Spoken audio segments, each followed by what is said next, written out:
我重生了，重生在舅妈给我说亲这天。上一世，我嫁给了老实本分的刘培明，婚后刘培明平步青云，成了文化局局长，我也成了人人艳羡的局长太太。表姐韩丽丽嫁给富甲一方的陆家少爷陆子豪，感情不和，天天吵架。没多久，陆家落魄，表姐沦落成乞丐。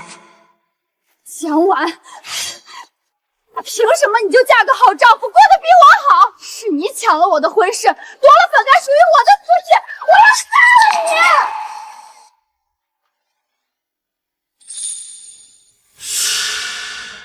你！表姐、舅舅、舅妈，小婉，刚刚媒人来给你和丽丽说亲了，有2家，一家是下乡在生产队做会计的刘培民，是个文艺青年；一家是开纺织厂的陆家少爷陆子豪，父母双亡，家中只剩一个姐姐。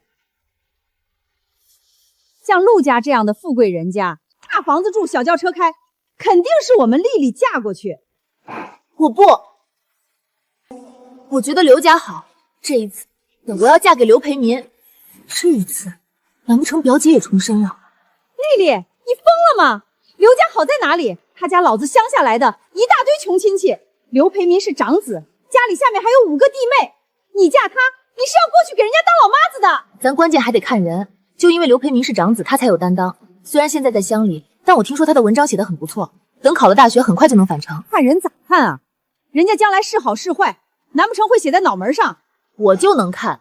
那刘培民绝非池中物，将来必定能飞黄腾达。我就要嫁刘培民。表妹，你去嫁陆家吧，我让你。好呀。小婉，婚姻是人生大事，需慎重考虑清楚。你今年才22岁，可以不用着急的。他哪能不着急？那陆家可是个香饽饽。妈，就让表妹嫁过去吧。那陆家那么有钱，您还能收好多聘礼聘金呢。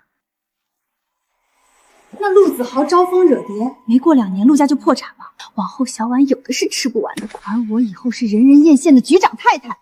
真的？丽丽，你怎么知道？因为我未卜先知。听说那陆家的是个不折不扣的纨绔浪荡子，算不得什么良人。你懂啥？人家那么有钱，浪荡些又咋了？小婉愿意嫁就嫁呗。现在是新社会，婚姻都自由，年轻人自个儿愿意就行，你瞎掺和啥？舅舅，我愿意的。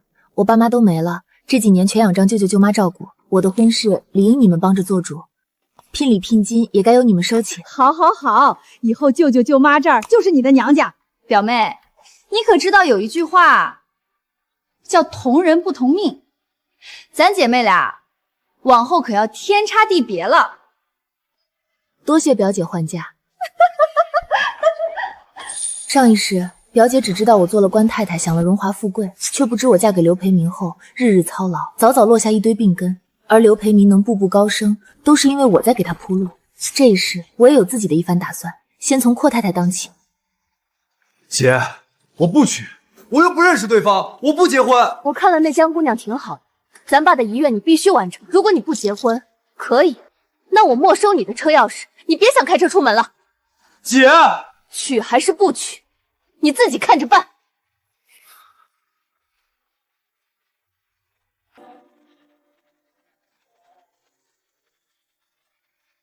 老韩，恭喜了，2个孩子今天一起出嫁，真是双喜临门啊！同喜同喜，快里边请。哎呦，丽丽和小婉今天太漂亮了，刘女婿也一表人才，恭喜啦！哎，都到时辰了，那陆家的怎么还没来？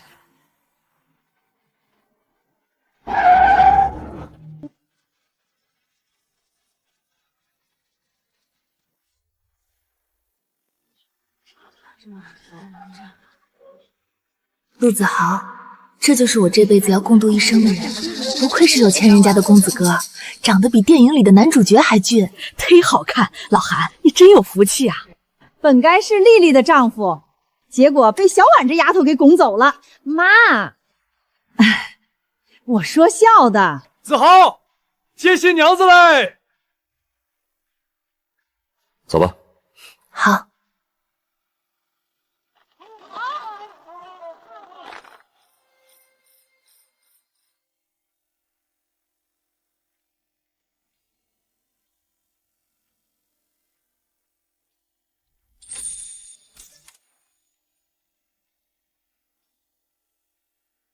你这是？我是不会进去的。以后你住这儿，我住客房，大家井水不犯河水，各自待在各自的地盘。上一世表姐嫁给陆子豪后，2天一小吵，5天一大吵，想来就是陆子豪新婚夜不愿洞房，还要划清界限的原因。好，不是今晚，是永远。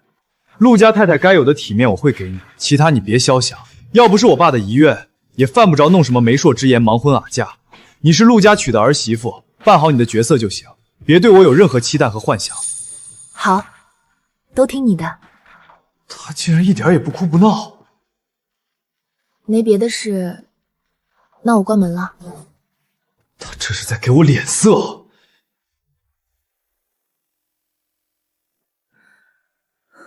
我只有嫁人才能结束寄人篱下的生活。嫁人不是嫁一个人，而是嫁一个家庭。我既然要嫁，当然要挑一个更好的家庭。也不知道表姐会不会后悔嫁给刘培民。怎么那么多碗要洗啊？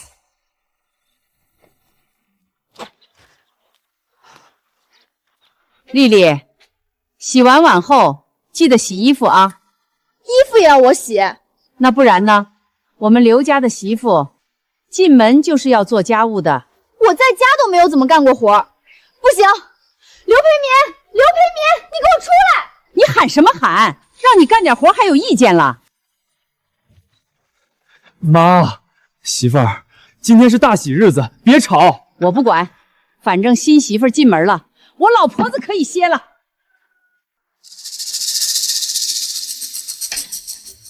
刘培民，我嫁给你难道是给你们当老妈子的？对不起，对不起，我一定会努力让你当上官太太，过上好日子的，这样你就不用做家务了。这还差不多。上一世天没亮我就被刘培民的妈叫起来给一大家子做早饭，这一世睡到自然醒，好幸福啊！没有公婆要伺候，只有个大姑姐。等会儿去给她敬茶。大小姐，少爷昨晚睡在客房。什么？这臭小子真欠揍！姐，早上好。小婉，委屈你了。那臭小子新婚第一夜就委屈了你，等他起床我一定收拾他。姐不用了，我们刚结婚不熟悉，很正常的，请你给我们一些时间了解彼此。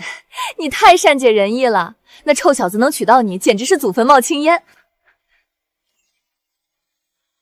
这是我爸留给新儿媳的进门礼物，谢谢姐。那我先给公公婆婆2位长辈敬茶。好，好。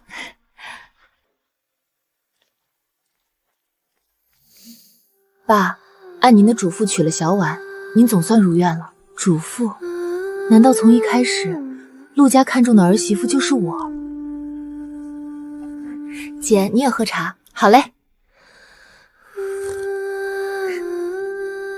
弟媳敬茶甜，家和万事兴。往后我们就是亲姐妹，有啥事儿尽管跟姐说。谢谢姐。我听说你在报社工作。对，现在是见习编辑。你也知道，咱们陆家是开纺织厂的，你要是想在厂里上班，姐就给你弄个岗位。只不过现在纺织厂已经归公家，只剩30%的年底分红。姐，我还是想继续在报社上班。好，如果太累，或者以后怀上娃，你不想工作，那就回来厂里帮忙。我平常工作忙，家里的财政大权你就帮忙管着，子豪的零用钱也归你管。这就别了吧，管陆子豪的零花钱，他岂不是要跟我不好过？让你管你就管，你现在是陆家的女主人。好了，姐要去厂里上班了。太太，外面有个女同志说要找少爷算账。女同志？你就是子豪娶的媳妇儿？是。知道我是谁吗？我是子豪的相好蔡英子。舅舅说陆子豪招蜂引蝶，这蔡英子就是他的情人吧？新婚第2天就相识，就找上门，也难怪表姐会大吵大闹。很高兴认识你，英子同志，请进屋喝茶吧。太太，您这是？吴妈，来者皆是客，你去把子豪叫起床。你还真当自己是陆家女主人了？我告诉你，我是纺织厂后勤组副组长，还是子豪的同学。我和子豪之间不是你一个外人拆散得了的，他很多习惯只有我知道。那就多谢英子同志一直以来对子豪的照顾。我就想问，你凭什么嫁给子豪？父母之命，媒妁之言。英子同志要是想知道，不如问一问我公公吧。嘿，你个土包子，你还敢搬出子豪的爸来压我？你吵什么吵？大清早的还让不让人睡了？子豪，你媳妇欺负我。你在这里干什么？招待客人啊。既然你已经起床了，那你们聊，我先进去了。他居然看到我跟别的女同志在一起，一点都不生气。子豪，你看看你娶的媳妇，什么态度，一点礼貌都没有。是你没有礼貌才对吧？我刚可是听到你骂了他。我那也是被气的。子豪，你不是说你这辈子都不会结婚吗？没办法，我爸逼的。你骗鬼嘞！之前你还说如果结婚就娶我。我什么时候说过这样的话？我怎么不记得了？陆子豪，你好过分！好了好了，我跟几个兄弟说一起去看电影，你要不要一起去？当然要啦。太太，您怎么能放少爷跟那女同志走呢？那女同志一看就是个狐妹子。他们就是同学，吴妈你就别操心了，你去休息吧。陆子豪跟谁在一起，跟我有什么关系？我有这些就够了。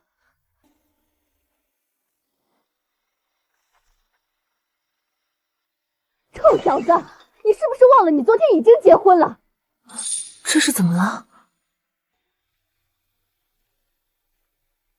你现在是已婚人士了，不许再乱搞，马上跟外头的莺莺燕燕都断干净。不是我告的状。你瞪小婉做什么？不是他，是吴妈告诉我的。你小子做什么事能逃得过我的眼睛？你做得出来，还怕别人说？随你们怎么想，反正只是老同学关系。既然这么不欢迎我回来，那我走好了。不许走！你敢不听话，我断了你所有零花钱。姐，蔡英子真的就只是我的老同学，不是什么莺莺燕燕，我没有乱来。既然不是，那就更该保持距离。多少人巴不得寻到你的错处，你知道不？作风问题也是人品问题，你别总当耳边风。哼，姐，你别生气。子豪那女同学我今天见过了，他们确实只是同学关系。小婉，这臭小子他本性不坏，就是玩心太重。20几岁的人了，还一点担当都没有，让人操碎心。你是长姐，有您为这个家遮风挡雨，他才能肆意逍遥些。有些人天生大器晚成，需要时间沉淀，也不好操之过急。他都这样做了，你还能这么帮着他说话？小婉，你太体贴周到了。这女人三言两句不仅把我姐哄高兴了，还给自己脸上贴金，心机真深。姐，我车钥匙呢？不早说好了吗？只要我同意结婚，车钥匙就还我。从今日起，晚上去哪里都得跟小婉交代一声，她同意你出去，你才能出去。她若是不点头，你哪儿都不许去。姐，这不好吧？又是管陆子豪零花钱，又是管他出行，姐这是把我往火架子上烤啊！凭什么？凭她是你媳妇儿。好，这样的话，那我干脆跟他离婚好了。陆子豪，你说什么？你说话是不经脑子的吗？你的书都读哪个旮旯角落去了？你走出去问问，谁结婚第2天就闹离婚的？姐，你别气，先问问看子豪是不是有什么要紧事要出去。他能有什么事儿？让他工作他不要，肩不能挑，手不能抬，大晚上出去，除了花天酒地，还能去干什么？我只是约了几个兄弟去吃大排档，别胡说八道。既然是约好的，那就去吧。人不能言而无信，约好就该守信。他居然愿意我出去。姐，你说他点头我就能出去，他都同意了，你可要说话算话。你现在有媳妇儿了，归你媳妇儿管，反正我管不动你。小婉，车钥匙给你，你说咋办就咋办。给我。可以给你，但你要承诺11点前必须到家。11点？你还真敢管我？做不到就算了，大丈夫能屈能伸，大不了步行出去，你又不是没脚走不得。我还要宰他们。行，我答应你。这子豪怎么就长不大呢？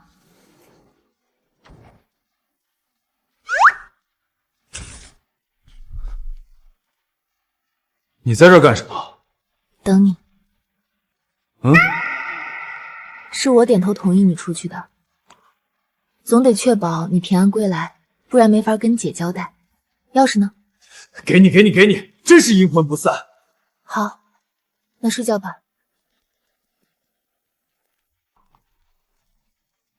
这女人什么意思啊？真当自己是陆家女主人了？胃好疼。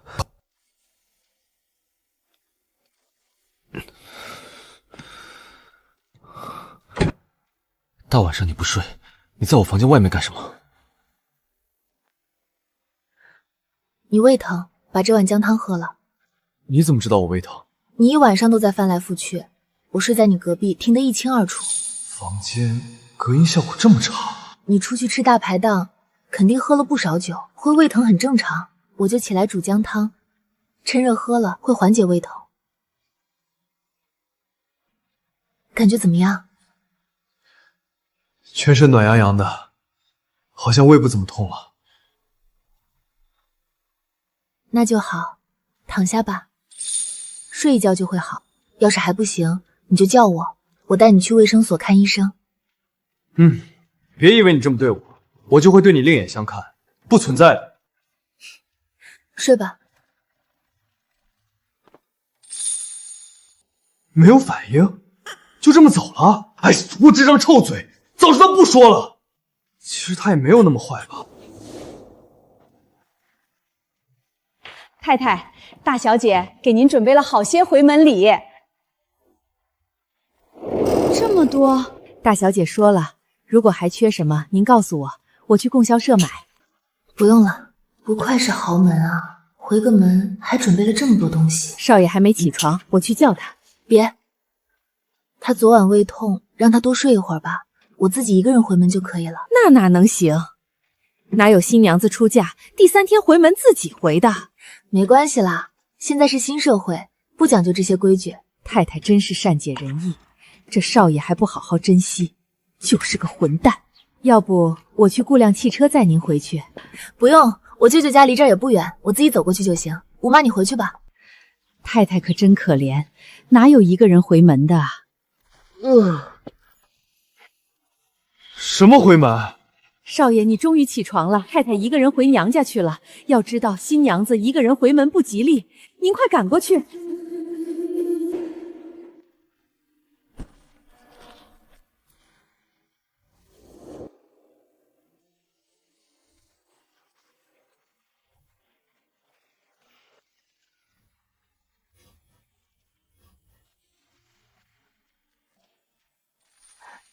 你怎么来了？我正好要去码头接一个朋友，听说你要回门。去码头刚好要经过你娘家，顺路我送你过去吧。码头跟舅舅家是不同方向啊。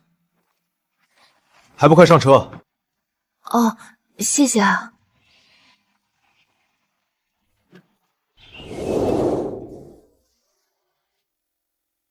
爸妈，我和裴明回门来了。这东西也不值几个钱呀，拿来回门。你怎么说话的？女儿女婿回门，这就是心意。裴民，走，咱们爷俩喝茶去。丽丽，哎呀，我的乖女儿，受苦了吧？才嫁去2天，你看脸蛋都瘦了一圈，手指头还破皮了。说，是不是刘培民的妈撺掇你了？就是干不完的家务。我进门后，他妈就说自己可以歇了，把所有家务全给我做了。我每天不仅要做10几个人的饭菜，还要洗碗洗衣服，累死我了。我当初让你别嫁他，你就不信。妈，苦只是一时的，你女儿的好日子在后头呢。裴民马上给你考大学，以后做文化局局长呢。行，妈就信你一回，不然陆家被小婉那死丫头占了，妈要被气死。哎呀，妈，江婉她哪有那么好的命啊？不信，你等着看，她今天连回门都是一个人回的。哟，小婉也回门了。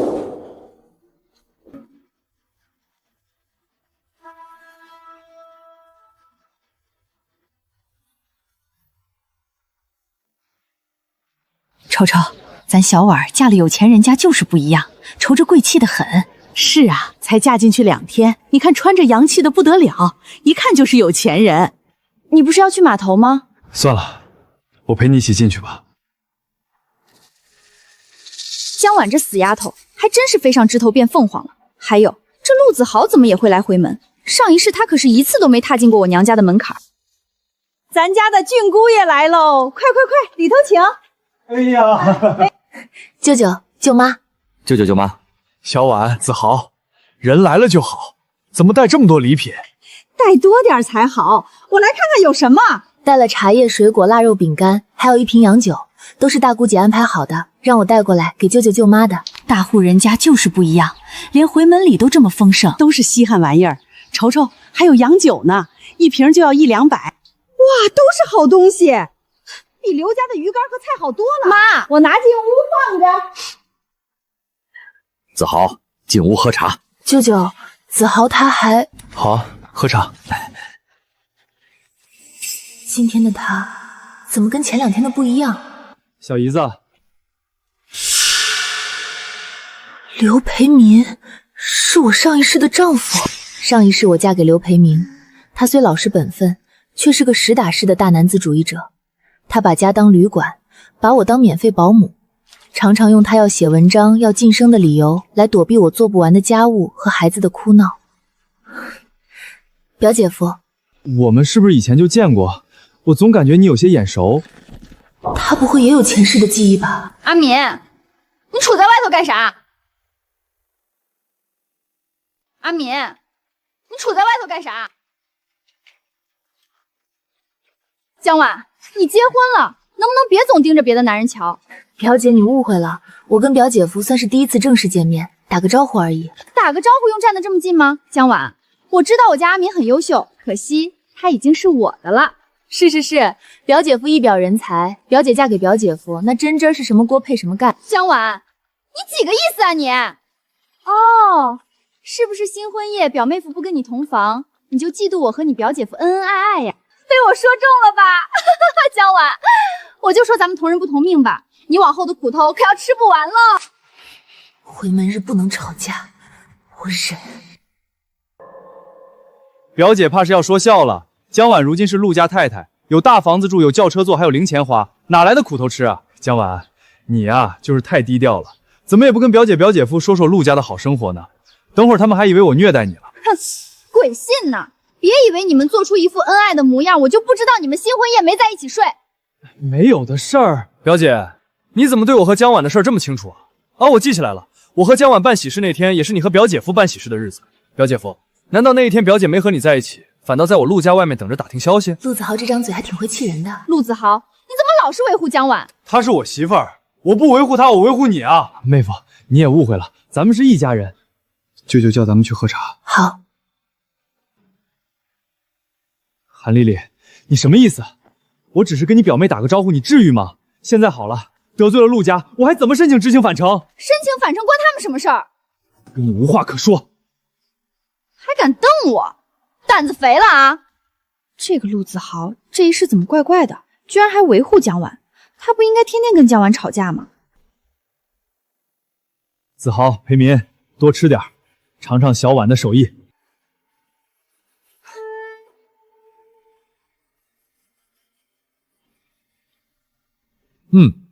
好吃，比丽丽做的好。吃饭都堵不上你的嘴。子豪，吃。好。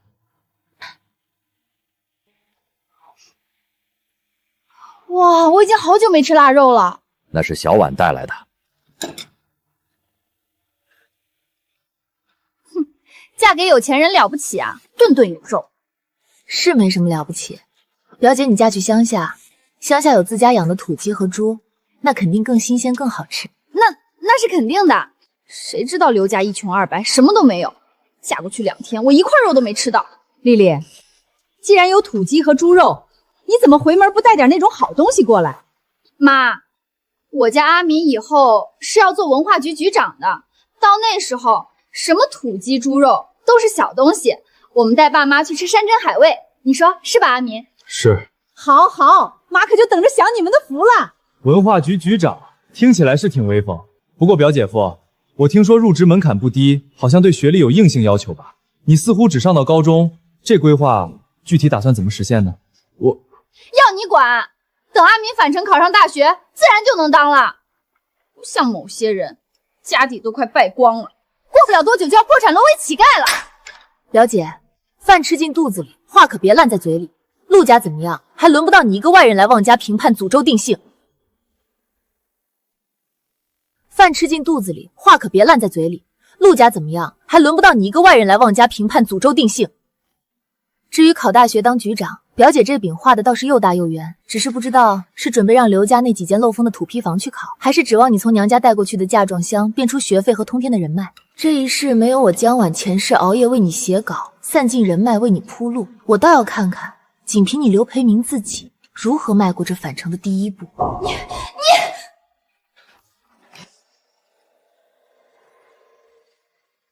够了！我单位还有事儿，我先回去了。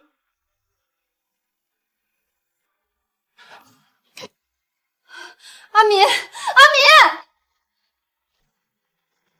本以为只是个逆来顺受的小媳妇，没想到为了维护我，爪子这么利。这个江晚越来越有意思了。阿敏，你等等我！都怪你，没事就喜欢在外面吹嘘，什么文化局局长，什么山珍海味，你把我架在火上烤，把刘家的脸面放在地上踩，你满意了？我那不是为了给你长脸吗？难道要让我在江晚那个贱人面前承认我们连肉都吃不起吗？你管这叫长脸？你看看我现在还有什么脸？被陆子豪那种纨绔子弟质疑学历，被江晚指着鼻子嘲笑家徒四壁。你听听你妈说的那些话，等着吃山珍海味，就靠我现在一个在乡下生产队当会计，连返程都看不到希望的穷小子吗？刘培民，我那不是吹牛，我告诉你，你就是一个有能力的人，你一定能返程考上大学的。等你当了文化局局长，看谁还敢小瞧你。好，我信你。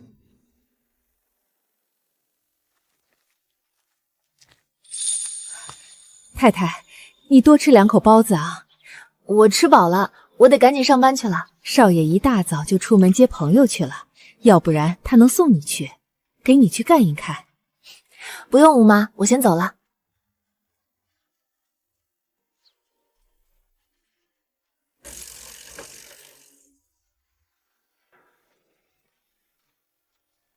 明年春季我要办一个传统女性主题的画展，这几天在找能代表传统女性的女模特。传统女性，那不就是我新娶的老婆吗？什么？你结婚了？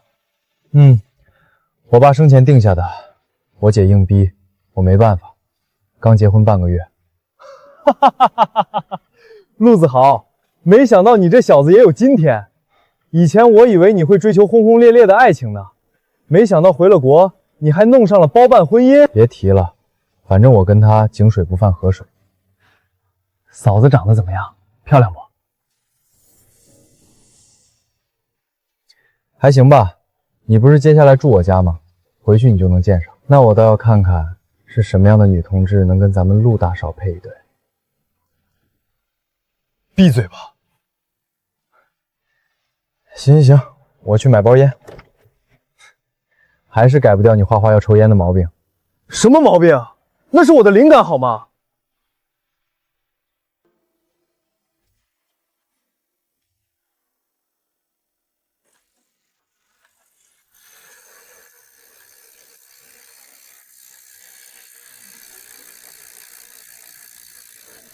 好出众的骨相啊！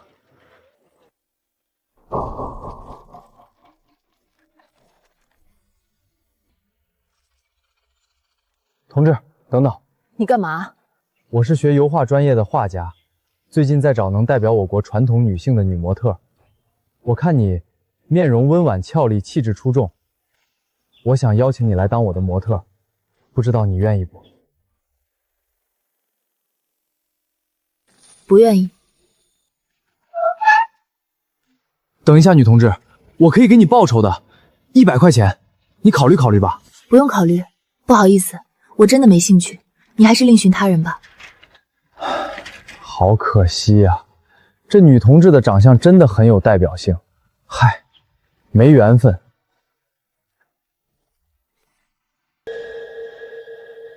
怎么去一趟，脸色还差了？刚遇到一个形象极好的女同志，我想邀请她给我当模特，谁知人家扭头就走。这很正常，你长这样，女同志见了你肯定要跑。喂，我叶云川这叫玉树临风，风流倜傥，好吗？有一说一，那女同志长得真好，我想要是真能找她当模特，说不定我能和她擦出爱情的火花。得了吧你，别祸害良家妇女了。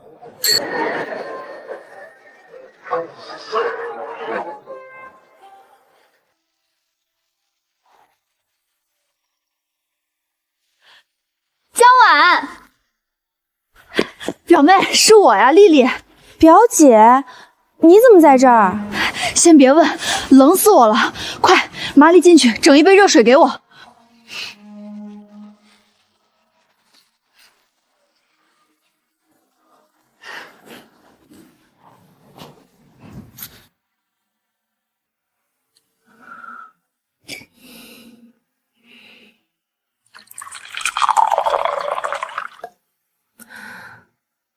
喝吧，小心烫。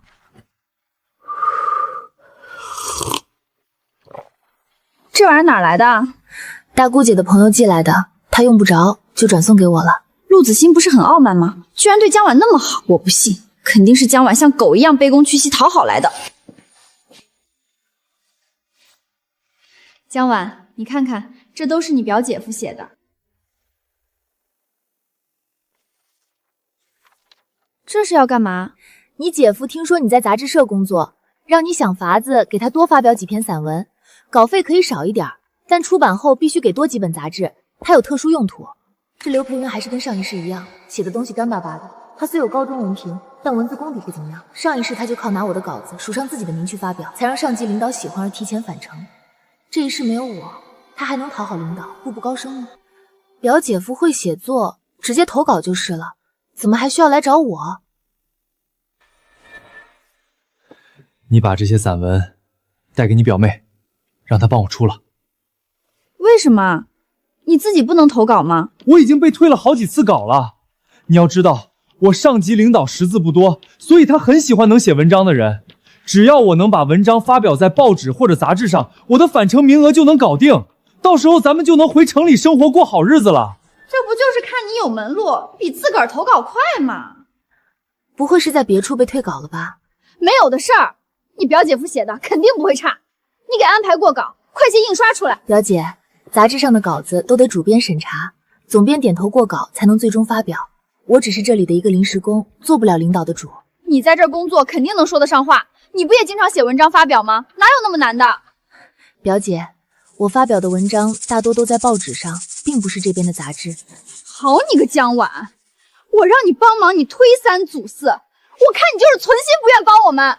表姐不信我，大可以等主编他们来上班了，你亲自把稿子递给他们问问看，如果能收稿，那再好不过。哦，之前你说你在这儿当见习编辑，原来是在这里打杂的呀，说的比唱的好听，难怪你没有权利审批作者的稿子，我看你就是洒扫的工人。小江，早啊。黄主编，早。黄主编，早。您就是黄主编，你好，你好。你是？黄主编，这是我表姐，今天她来帮我表姐夫投稿的。对对对，我爱人写了好多好好看的散文，说一定要来你们这儿投稿。小江同志的亲戚，那肯定文笔很好。来，我看看。您瞅瞅。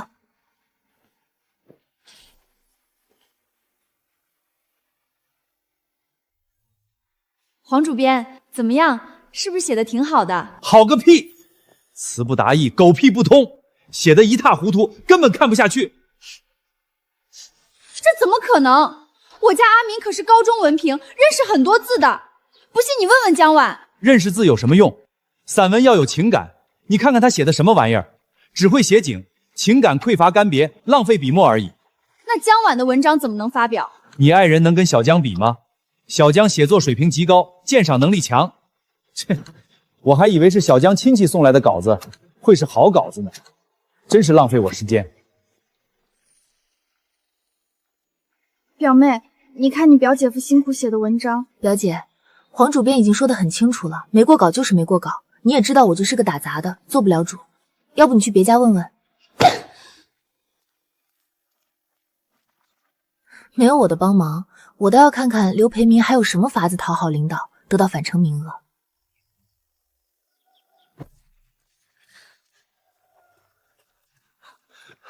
媳妇儿，怎么样？你表妹同意发表了没？你自己去投，以后有这种丢脸的事情不要让我去干了。以后有这种丢脸的事情不要让我去干了。都有亲戚关系，怎么还不帮我们一把？我都跟你说他心眼小，见不得我好，你还不信？现在知道了吧？害我白白挨了人家一顿羞辱。对不起，媳妇儿，是我没用。可是没有这些，我怎么得到返程名额？他们陆家再晚些就破产了，江晚也不会在杂志社工作，咱们不用靠他们的。我都说了，靠你的能力，阿民，我相信你一定是个有能力的人。好，等我出人头地，咱们的日子一定会越过越好，让其他人刮目相看。到时候连表妹都要沾我们的光。丽丽回来啦，那快去做饭吧，饿死了。我去城里跑了一趟，又冷又饿。你们躺在家里什么也不干，就等我回来做饭啊？嘿，让你干点活还委屈上了，进了门就克得我儿子处处不顺，做顿饭能累死你？再摆脸子就滚回你韩家去！我克阿民，你给我说清楚！妈，你就少说几句话，进去吧。别走啊！你跟我说谁克谁？丽丽，你凶我！我没有，我只是想说，你就当为了我只有吃饱了，才有力气写出更好的文章，才能早点返程。要不是想着你以后一定会飞黄腾达，我早就跟你离婚了。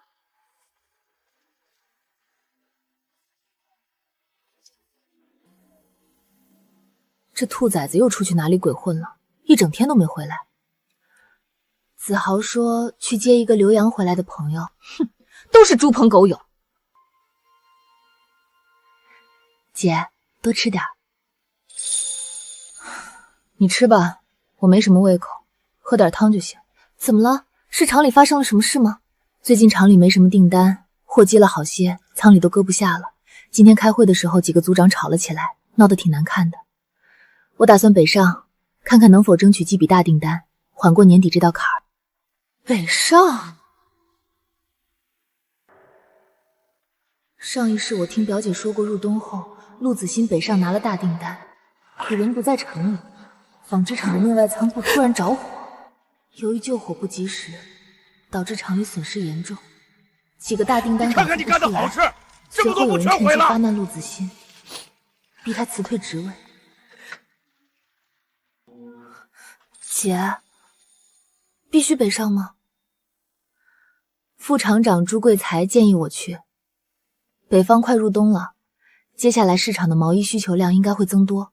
我听吴妈说，姐有先天心脏病，冬天很御寒，北方的冬天太冷了，要不还是别去了，让其他人去吧。厂里好几百个工人，他们的背后是好几百个家庭，集体利益高于一切，该去还是得去。冷就冷吧，熬一熬就过去了。姐，厂里大小领导那么多，总不能什么事都靠你一个人，不如多培养一些年轻一辈，让他们多出去历练历练。如果我去，订单会更多。不过你说的也有道理，有机会确实要让厂里的小辈出去多锻炼锻炼，趁机增多一些见识。是啊，这一次订单少点，下次可能就多起来，一回生二回熟，练着练着就能上手。好，小婉，我感觉你还蛮有远近的。哪有，是姐的格局打开了，你呀，嘴最甜。你等我下，我拿个东西给你。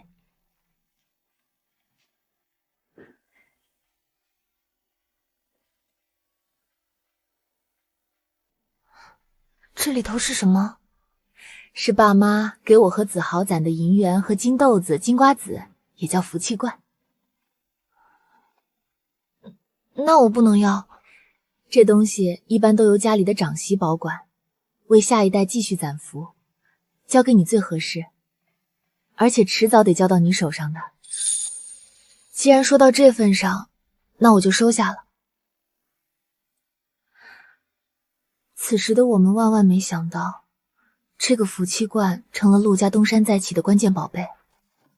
姐，我带云川来咱们家住了。女同志，你怎么也在陆家？是你？你们俩认识？子豪，她就是我早上跟你说的，骨相极好，可以代表传统女性的女同志。我想邀请她来当我的女模特。什么女模特？云川，小婉是子豪的新婚妻子。什么？你就是子豪的媳妇儿？真没想到，子豪接的留洋朋友竟然是你，杨成真小。是啊，再次见到你，我可太高兴了。说话就说话，靠那么近干什么？哦，早上还说什么井水不犯河水，现在就互上了。叶云川，你别胡说八道。本来我还以为缘分到了，你一定会接受我的模特邀请，现在我看想也不用想了。云川，你知道就好，我们小婉可是良家妇女，可不会给你当模特的。姐，那是艺术。好了好了，都坐下吃饭吧。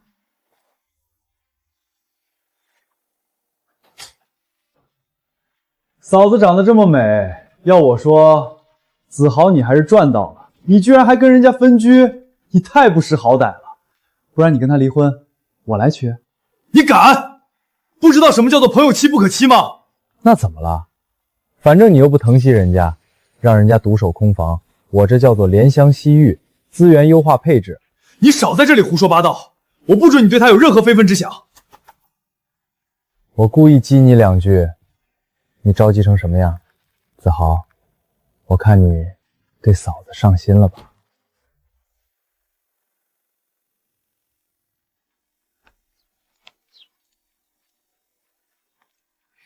太太，外面有个俊汉子来找你，说是你的表哥。表哥？难道是远在西北下乡的栋梁表哥回来了？可是我明明记得上一世他是明年春季才能返程的。我出去看看。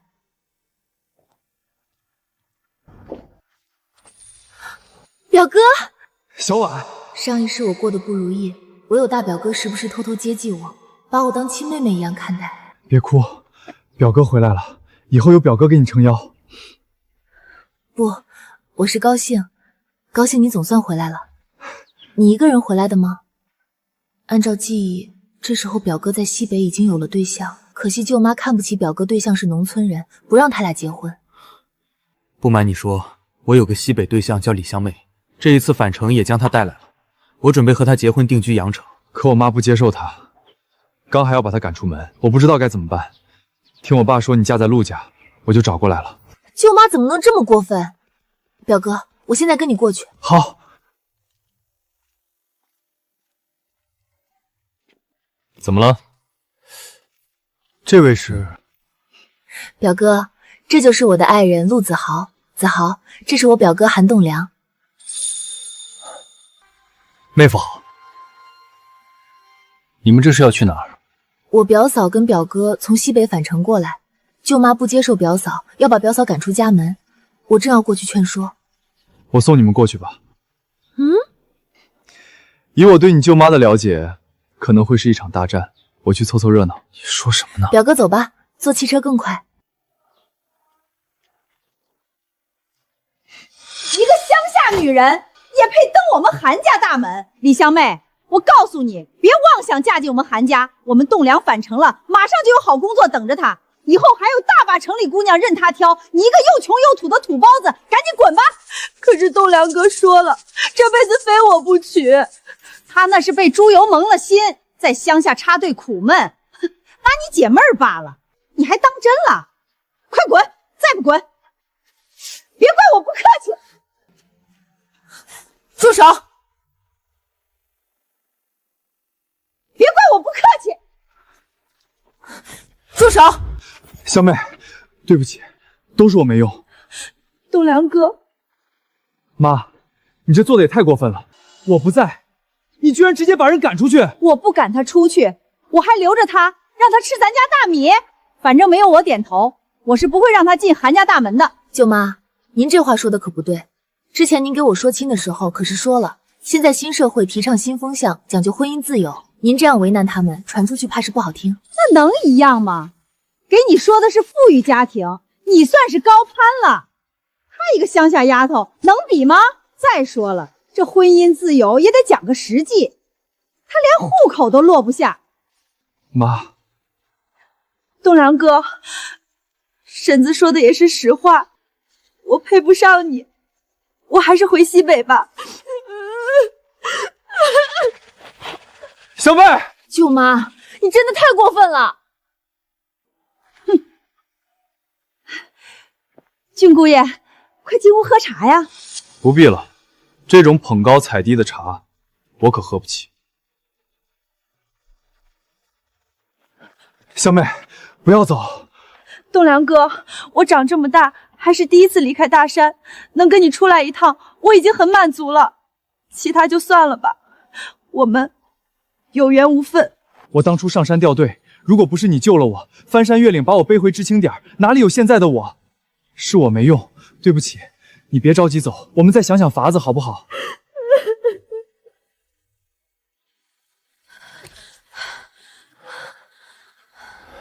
好不容易来一趟，怎么能说走就走？表嫂，你和表哥现在的情况不是一时半会儿能解决得了的，不如先找个地方住下来，等你和表哥找到工作，再一步步做打算。反正我非你不娶。小妹，虽然我暂时没法给你什么，但我会倾尽全力爱护你。以后我一定努力奋进，争取早日娶你过门，给你幸福。栋梁哥，好，我留下。那现在去哪里？租房子。小江，你要租房可算是找对人了。我哥被派去南方分厂当高级技工，全家都搬过去了。走前让我帮着出租。你看这房子也不老，还很干净。你表嫂表哥住在这里相当好。那个，我不住这里啊。我们还没结婚，婚前我还是住自己家里去。哦，那是对的。那这位，这是我爱人陆子豪。小江，你请假3天，真的结婚去了？这俊小伙一表人才啊，好眼光，好眼光。黄主编，您大哥打算1个月出租多少钱呢？8块钱。1个月8块钱，我哪付得起啊？小婉，我刚回来还没有工作，知青补贴又在我妈那儿，我暂时也拿不出8块钱。婉妹子，要不等我把这些特产通通给卖了，且看看能得多少数，再决定能不能租下来。出来得着急，忘记拿钱包了。嫂子是个好女人，你且行且珍惜。我先付吧。黄主编，先租个半年，你点点。好，妹夫，这咋好意思？都是一家人，先度过这一关再说。他竟然出力又出钱，我一定会尽快找到工作，还你们钱的。不着急，先让表嫂安稳住下来吧。今天真是谢谢你啊，为了我表哥表嫂，你出钱又出力。不用总跟我说谢谢，咱们之前说好的，你办好陆家太太。既然是陆家太太，娘家出事，我理应帮忙处理。虽然他表面纨绔不羁，其实他是一个很有担当的男人。上一世是因为大姑姐北上，纺织厂的仓库才会起火。这一世我规避了北上这个前提，纺织厂的仓库就不会起火，那陆家应该不会破产了。这什么味儿啊？吴妈，吴妈，太太，您下班回来了。吴妈，我怎么闻到一股香烛味儿？今天是老太爷的忌日，我出去买了一些香烛，偷偷祭拜老人家。以前他老人家对我挺好的，陆家祖上曾以行商名扬天下，多数积善行德，名声在本地颇不错。但也有名声不大好的，比如陆子豪的爷爷。麻利收拾好去，别让外人知晓了，这世节怕影响不好。行，等香熄了我就去收拾，我先准备开饭去。叶先生呢？走了，你不给人家当模特，他只能去别的地方找了。等姐回来，我们就开饭。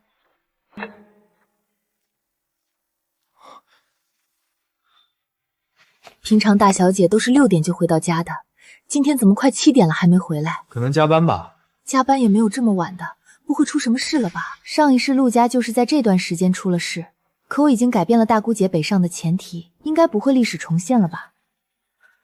要不打个电话去厂里问问看。我去打。陆子豪，出来！你们干什么？放开我姐！快放开她！难道就算我规避了大姑姐北上仓库着火的事件，陆家一样会遭大难吗？姐，姐，你怎么样？大小姐，朱叔，你是副厂长，你们干什么这么对我姐？死到临头了还嚷什么嚷？我告诉你，陆子豪，你们陆家完了！快，每个地方都找，不许放过任何一处！我看谁敢！快，每个地方都找，不许放过任何一处！我看谁敢！小兔崽子，你个纨绔二世祖，真当自己是根葱了？给我打！别打了！你们要干什么？别打！别打了！再打我报警了！去报警啊！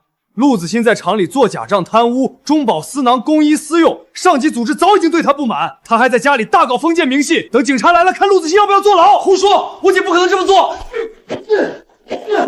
子豪，反正是封建余孽，打死得了。难道陆家破产的原因不是因为大姑姐北上，而是人为陷害？不许打人！谁允许你们乱砸东西、乱打人的？动用私刑打人是犯法的。我是市委宣传部的员工，我是有组织的人。你们敢乱来，明天我就上宣传部去揭发你们。你不就是陆子豪前一阵子刚娶新媳妇儿呢？一个破落户家的小闺女，瞎称什么能？这块地方和房子从今日起归我们纺织厂公家。咱们陆家是纺织厂的人，也归我们纺织厂管。而你上哪儿来，滚回哪儿去！我要是说不呢？那你想要一块死，我也不拦你。你敢！小婉，我心脏疼，不好，姐心脏病发了。姐，得赶紧上医院，要不然来不及。姐，你不要吓我！大小姐，大小姐，送医院来不及了。子豪，快把姐放平。送医院来不及了，子豪，快把姐放平。大小姐，你千万不能有事啊！姐，副厂长，那陆厂长不会真死了吧？什么陆厂长？我才是厂长！哎，是，朱厂长真能死了，倒还省了我的心。朱厂长，没有，怎么可能？里里外外都找了吗？每个房间都找个遍，连底下的地窖都开灯查过了。姐有气了，但还是尽快送医院。现在就去。让你们走了吗？你们到底想怎么样？老东西，你今早去城西龙尾小巷偷偷买的东西都烧了。我，吴妈，你买了什么东西？子豪啊，你应该还不知道今天是什么日子吧？怎么，你姐没告诉你，今天是你爷爷的忌日？你爷爷就是人民群众的罪人，当年办工厂、开石矿，靠着剥削一众苦难农民和工人大发横财，是万恶资本家。哼，组织给过你们陆家机会改过自新，可你们中饱私囊做假账，还在家里拜祭资本家大毒球。你胡说什么？什么人民群众罪人，都是你在诬陷。有人亲眼看到吴妈鬼鬼祟祟在城西买了香烛和纸钱，现在你们这屋子还有香烛的味道。事到如今，狡辩都是没用的。吴妈，是真的吗？少爷，不是的。吴妈，我早上让你去买蚊香熏厨房的苍蝇，你去买了香烛纸钱？没有，太太，你看，我真的买了蚊香。怎么可能？我真的买了蚊香。怎么可能？你明明买的就是香烛纸钱。副厂长，你说有人看见，谁看见了？你们刚刚不都搜了吗？有还是没有？这几片蚊香就是你所谓的证据确凿，这明明就是蚊香，哪里是香烛？你分明是想指鹿为马，颠倒黑白。今日是陆家老死贵的忌日，你们肯定是拜了烧掉了。那证据在哪里？你拿出来啊！牌位、香烛、纸钱烧的灰烬，统统找出来！你好一个伶牙俐齿的小媳妇，陆子豪，你这媳妇儿还真是有两把刷子。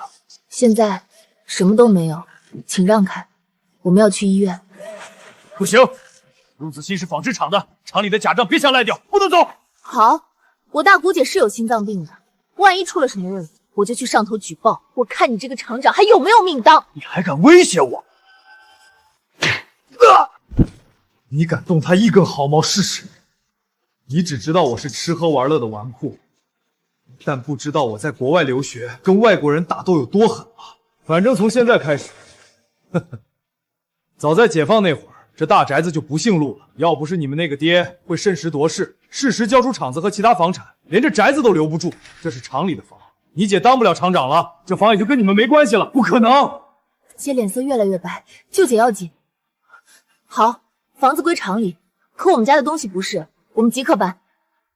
请。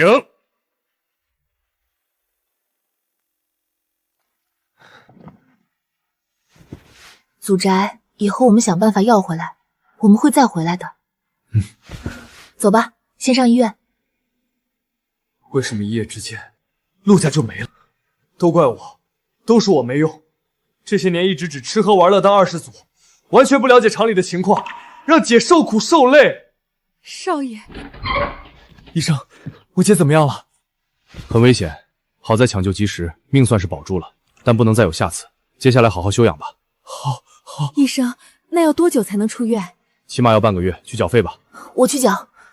幸亏当初结婚收了好些红包，现在才能交上住院费用。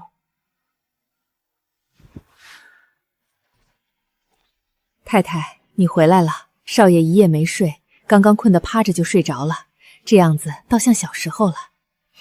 吴妈，你也累了，休息下吧。我不累，我就是想陆家没了，我们以后去哪里？吴妈，少爷你醒了，吵到你了。等姐醒来，我就去银行取钱，去城北买栋房子住。现在这种情况，银行估计早早就把你的账户锁住了。怎么样？这群王八蛋真的把我银行账户冻结了。意料之中。没有钱，我们一穷二白怎么办？连找个住的地方都没有。有。婉妹子，你们要住这里，那感情好啊！这房子还是豪弟出钱的，理应来住。谢谢表嫂。小婉，我今早也听说昨天陆家的事情了，那么严重，那你们……表哥别说了，会好起来的。好，那你们安心住下。3个房间，香妹和你家保姆一起住小的，最大的给你们夫妻俩住，还有一个给你的大姑姐住。那哪成？租金都是妹夫出，你们理应住大的，就这么说定了。我去给你们搬东西。我也去。当初我随手租的院子，倒成了救命稻草。稻草也能扎成舟，我们先住下来，再好好做打算，好吗？我发誓，我一定要把陆家所有一切全部夺回来。好，我陪你。在这一刻，陆子豪不再是那个不可一世的陆家少爷，他在暴风雨里终于看清自己掌心的纹路，成长了。洗干净点儿，力气大点儿，别洗得跟没吃饭一样。妈，你站着说话不腰疼啊？你来洗。嘿，轮不到我，谁叫你嫁进我们老刘家？有本事跟你那表妹一样，嫁去陆家啊！有佣人伺候，有轿车坐，当少奶奶。你少在我面前提她。要不是我让给她这门婚事，当少奶奶的人是我。你这意思是你看不上我们老刘家？对，要不是看在阿明份上，你这破烂家庭鬼要嫁。我让你瞧不起我们老刘家，我打死你！住手！别打了，陆家出事了。阿明，你说什么？丽丽，跟你之前说的一样，陆家破产了。现在纺织厂的厂长是原来的副厂长朱贵才，陆家一家子被赶出陆家祖宅。应验了，全都应验了。上一世的诡计一分一毫都没变。笑什么笑？那可是你的表妹表妹夫，他们陆家破产对咱们有什么好处？白白没了个有钱亲戚，以后想沾光都难了。妈，这你就不懂了吧？这叫风水轮流转。以后啊，是陆家要求着沾咱们家阿明的光，阿明可是要当文化局局长的。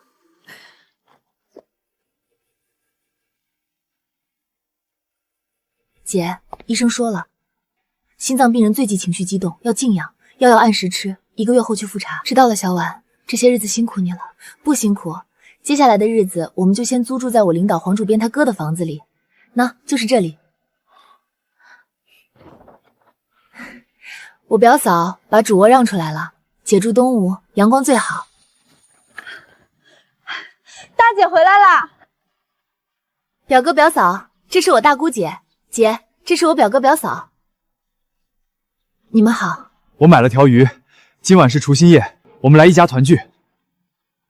谢谢，谢谢你们。条件有限，大姐别嫌弃。这已经很好了。现在鱼不便宜吧？我找到临时工了，在码头卸货，1天8毛呢。这条鱼算我请。今天我们陆家人能坐在一起吃这顿饭，都是因为小婉，是小婉撑起了这个家。姐以茶代酒敬你一杯。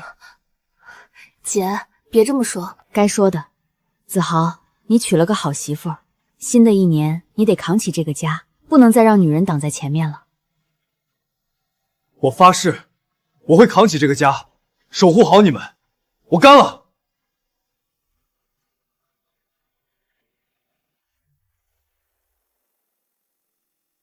我干了。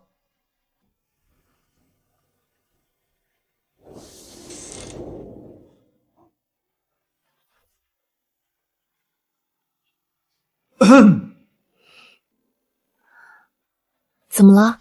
前几天我都睡在东屋，今天姐回来了，我知道你不习惯跟别人睡一块儿，所以我准备好了，你睡床，我打个地铺就行。那可不行，大冬天让你打地铺，我还算什么男人？你睡床，我来睡地铺。不用了，我睡地铺就好了。我以前在舅舅家也睡过。他居然在舅舅家过这种打地铺的日子，这里又不是舅舅家，你要是不睡床，回头姐要骂我。咱们不说不就好了？我说不行就是不行，给我。不要，你去睡床。松手。你先松。对不起，我先起来。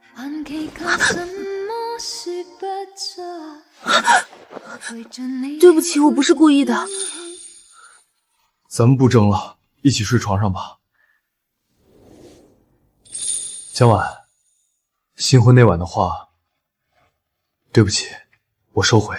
在我心里，你已经是我的家人了。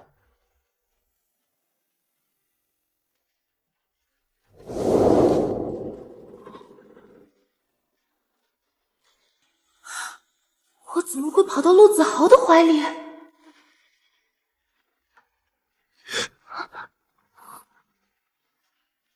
对不起，我做梦了。姐应该起床了，我出去看看。大小姐，少爷和太太两个人昨晚终于睡一屋了。你看多好啊，你也不用操心了。这是这几天来唯一的一件高兴事了。姐、吴妈、小婉，昨晚睡得好吗？挺好的。小婉表嫂出去找工作了，你们小两口赶紧去洗漱。吴妈做了馒头，趁热来吃。好。咱们陆家现在算是彻底落败，一家子几张嘴，不能全靠小婉的实习工资来养。我大学时辅修过俄语，英语也还行。我想着去接一些外文资料翻译的活，签字能有2块钱。不行，姐，你还病着，不能工作。是啊，姐，翻译伤神肺炎，你心脏受不了。我下个月就转正了，转正工资有40块呢。还有我姐，其实这几天你住院的时候，我到处溜达了，我想做生意。做生意？上一世陆家破产，我又被刘家的一大家子家务活缠着，也没去了解后来陆家怎么东山再起的，只知道陆子豪跟表姐离婚后，陆子豪就去做了生意。难不成陆子豪有经商天赋？是的，现在政策松动了，城里缺很多东西，但最缺的是信息。信息？对，比如广城那边已经有港商进来，带来了电子表、尼龙袜、折叠伞。沪城有人在做服装批发，从南方进便宜布料做成成衣卖。这些消息在阳城知道的人不多。这里面都是我这几天去火车站、码头等地方逛着记录下来的信息。结婚的人想买缝纫机、自行车、手表，但缺票；年轻姑娘想买的确下衬衫，百货公司要布票，还只有蓝、灰、绿几个死办颜色。这些确实都是市场。子豪，你想怎么做？也去南方倒货？倒货需要大本钱，而且长途运输风险大。我在想，我们能不能自己做？买布粒也需要钱，何况这阳城就只有一家纺织厂，咱们已经和朱贵才撕破脸了。等等，我昨天在报社看了一则新闻，说沪城有街道小厂专门回收纺织厂的库存零布，甚至是生产中的边角料，设计做成衣服，成本极低，还不需要布票，特别受欢迎。零布、边角料，纺织厂仓库里这种废布多的是，而且都是按废品处理，一斤才几分钱。对，而且朱贵才作为厂长可不会亲自管这些东西。那岂不是就解决了布匹的事情？关键是怎么做出让人愿意买的衣服。要是云川还在阳城就好了，他艺术家审美好。没事儿，再想想，创业嘛，不着急。上辈子我也活到了90年代，那时候改革开放，社会经济发展迅速，女装时尚得很。如果我把那些款式的精髓稍微改良一下，提前用到现在呢？你还不睡吗？你先睡。这个女人不会是早上被我抱了就排斥跟我同床吧？我早上真的是在做梦，我没想抱你的。就嗯了一声，这是什么意思？不信，还是根本不在意，觉得我故意占便宜？江晚，咱有话好好说，别阴阳怪气的。什么啊，子豪，你就为早上意外抱了我一个话那么在意啊？谁在意了？我就是觉得得说清楚，免得你误会。误会什么？误会你故意抱我。咱们是夫妻，睡在一张床上，早上醒来发现挨得近了些，不是很正常吗？这有什么好特意解释的？还是说陆少爷觉得抱了我一下是吃了亏，需要郑重声明一下纯属意外？不是，我是怕你觉得我轻浮。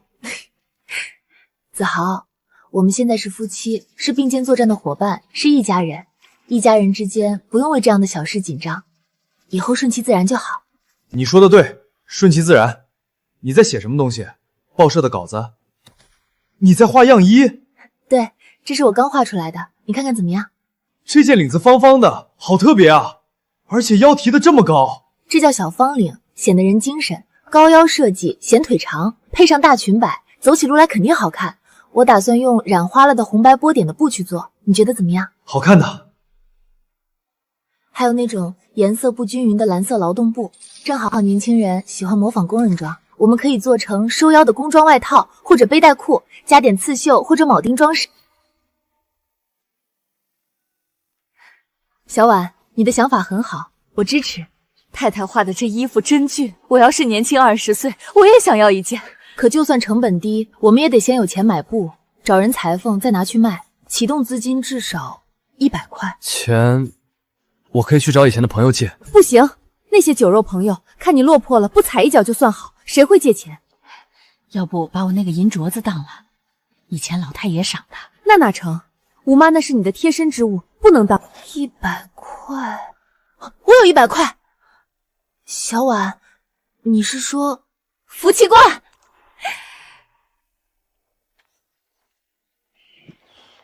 我以为这福气罐在那一夜没带出来呢。当时虽然走得匆忙，但我心里惦记着，就拿着破布包着收拾出来了。还好太太机智。这东西我怎么不知道？爸妈留给咱俩的，你结婚后我就交给了小婉保管。爸说，除非到了生死关头，否则不能动。没想到能成为我们做生意的启动资金。那我找个时间就去兑换成钱。太太，兑换好了吗？好了，1克金子4块8毛3，我兑换了整整100块钱。阿弥陀佛，那就好，那就好。走，咱们买菜去。少爷今天去买布，肯定要出大力气，我要多做一些菜给少爷吃。买点实惠的，萝卜白菜多买些，再称半斤五花肉吧，给大家沾沾荤腥。都听太太的。哟，我当是谁呢？这不是我那飞上枝头变凤凰，嫁给富甲一方陆家的好表妹吗？江婉。吴妈，这是我表姐韩丽丽。原来是表姐。表妹啊，陆家少奶奶不当，怎么打扮的跟逃难似的？哦，我想起来了，你们陆家破产了，一家子被赶出陆家祖宅了。你那富甲一方的丈夫现在是不是正在街上要饭呢？表小姐，你怎么能这么说话？我说的可都是实话。江婉，当初我就说了，咱俩同人不同命，你这辈子啊，就等着做乞丐讨饭吃吧。表姐，人这一辈子起起落落都是常事。陆家现在是遇到点困难，但我们一家人齐心协力，日子总能过下去。倒是表姐你看起来在刘家过得也并不轻松，都是一家人，何必这样刻薄相对？谁跟你是一家人呢？我过得再不好，也比你这落难破产户的强100倍。至少我家阿民往后是要做大官的，可比你们家有出息多了。那我就提前祝表姐夫前程似锦了。吴妈，我们走吧，还要上街买菜呢。死到临头还在这装清高，江晚，咱们走着瞧，总有一天我非得把你狠狠踩在脚底下不可。姐，我换好资金了。有了资金，还得请人来裁缝。我虽然之前一直管理着纺织厂，但不会做衣服。我只会手工缝制，不会踩缝纫机。哪里需要你们俩？我马上出去请人来做。我来行不行？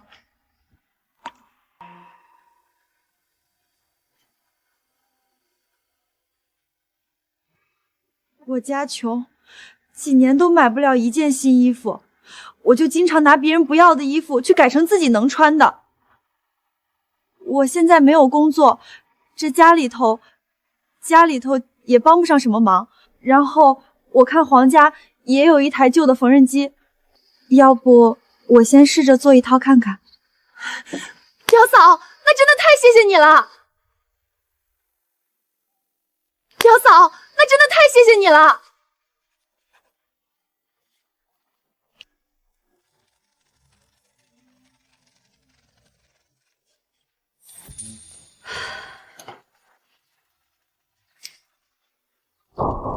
婉妹子，你看看是不是成了？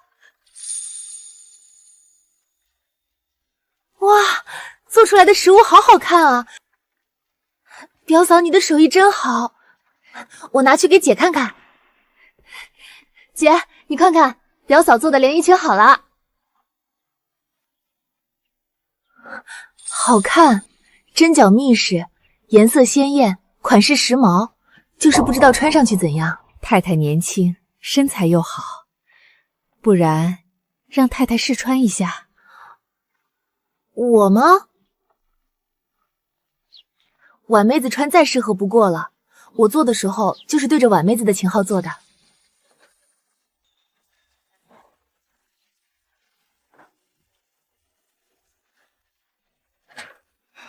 姐，我回来了，江晚呢？里头呢？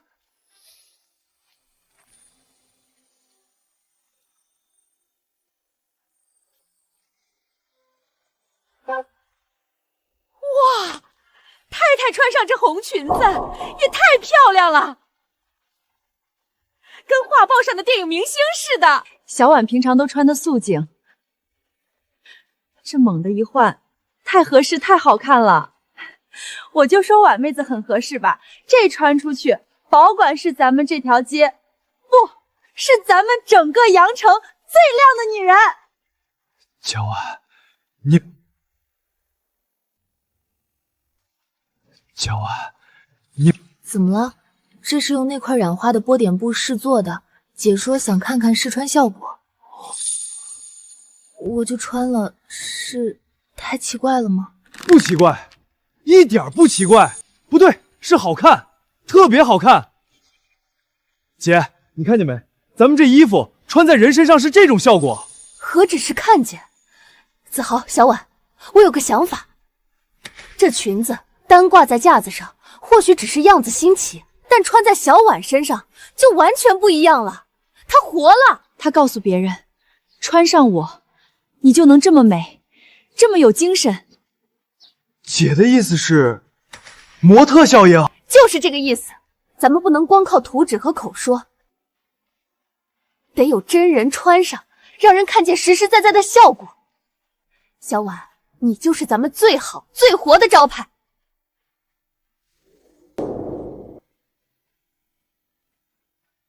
哇，好漂亮啊！我还是第一次见这种款式的衣服，穿着人好精神，好好看啊！你们想干嘛？这位女同志，你这身连衣裙上哪儿买的？好好看啊！我在阳城从没见过这种样式，是在百货商场买的吗？肯定特别贵吧？要多少布票啊？你们是喜欢我这件连衣裙吗？对啊，这件不是在外头买的，是我们家收集一些纺织厂的零布，处理布，设计做成衣服的，不要布票，只要5块钱。不要布票5块钱，百货大楼一条普通裙子加上布票也得8、9块呢，样子还没你这个好。同志，你家在哪儿？我也想做一件。对，同志，我也要去。2位同志，不好意思啊，我还要去上班。这样吧，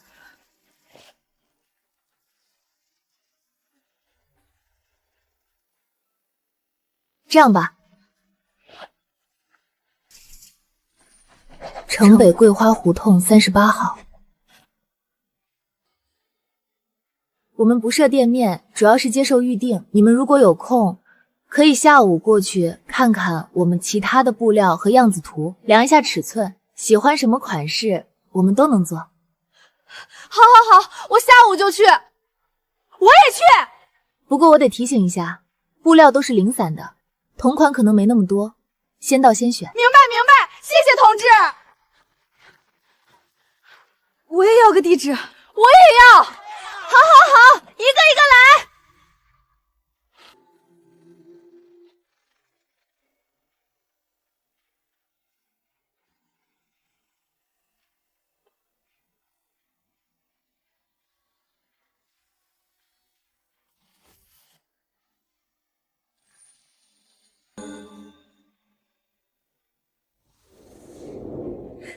告诉大家一个好消息，咱们今天第1天正式接待客人，就收到了整整20块钱的预定金。定金1件2块，那是预定了10件，1天就10件。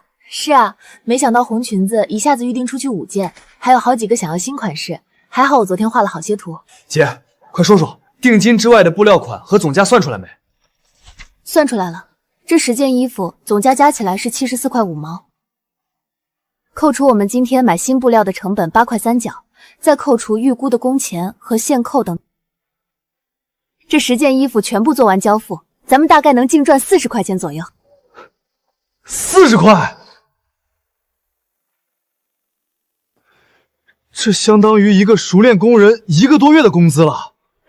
这在我们老家是半年的生活费了。阿弥陀佛，老天爷开眼，咱们的日子有盼头了。这都多亏了小婉这个活招牌，又会画图又好看，一件红裙子穿出去，就把几条街的姑娘都引到咱们院里来了。姐，你别这么说，这都是大家一起努力的功劳。接下来是要想办法交付这些衣裙，不能全让表嫂一个人干了这裁缝活，那样太累了。我不累，我干得可开心了。以前在老家整天干农活，那才叫累。现在做着彩缝纫机，听着大家说说笑笑，做的还是这么漂亮的衣裳，我干得可开心了。小婉说的没错，香妹是主力，但千万别累着，咱们去请多2个裁缝吧。子豪，你明天就去找。没问题，这事包我身上。这么高兴的日子，真想喝点酒庆祝一下。哪有酒啊？有，我从西北老家带来的，自己家用高粱酿的酒，我去拿。那我去拿杯子。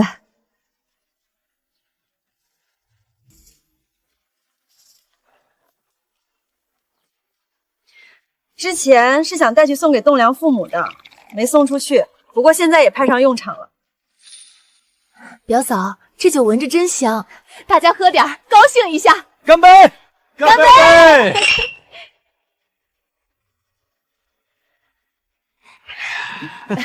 试一下。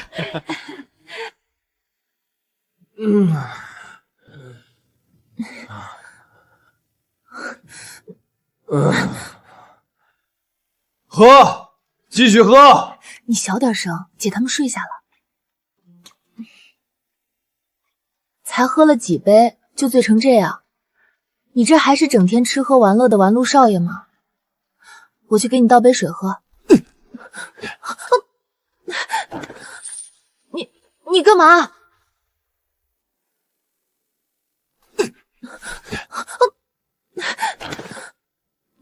你干嘛？江婉，你今天开心吗？你说什么？你……我说，你今天开心吗？开心啊，当然开心。我也很开心，有你。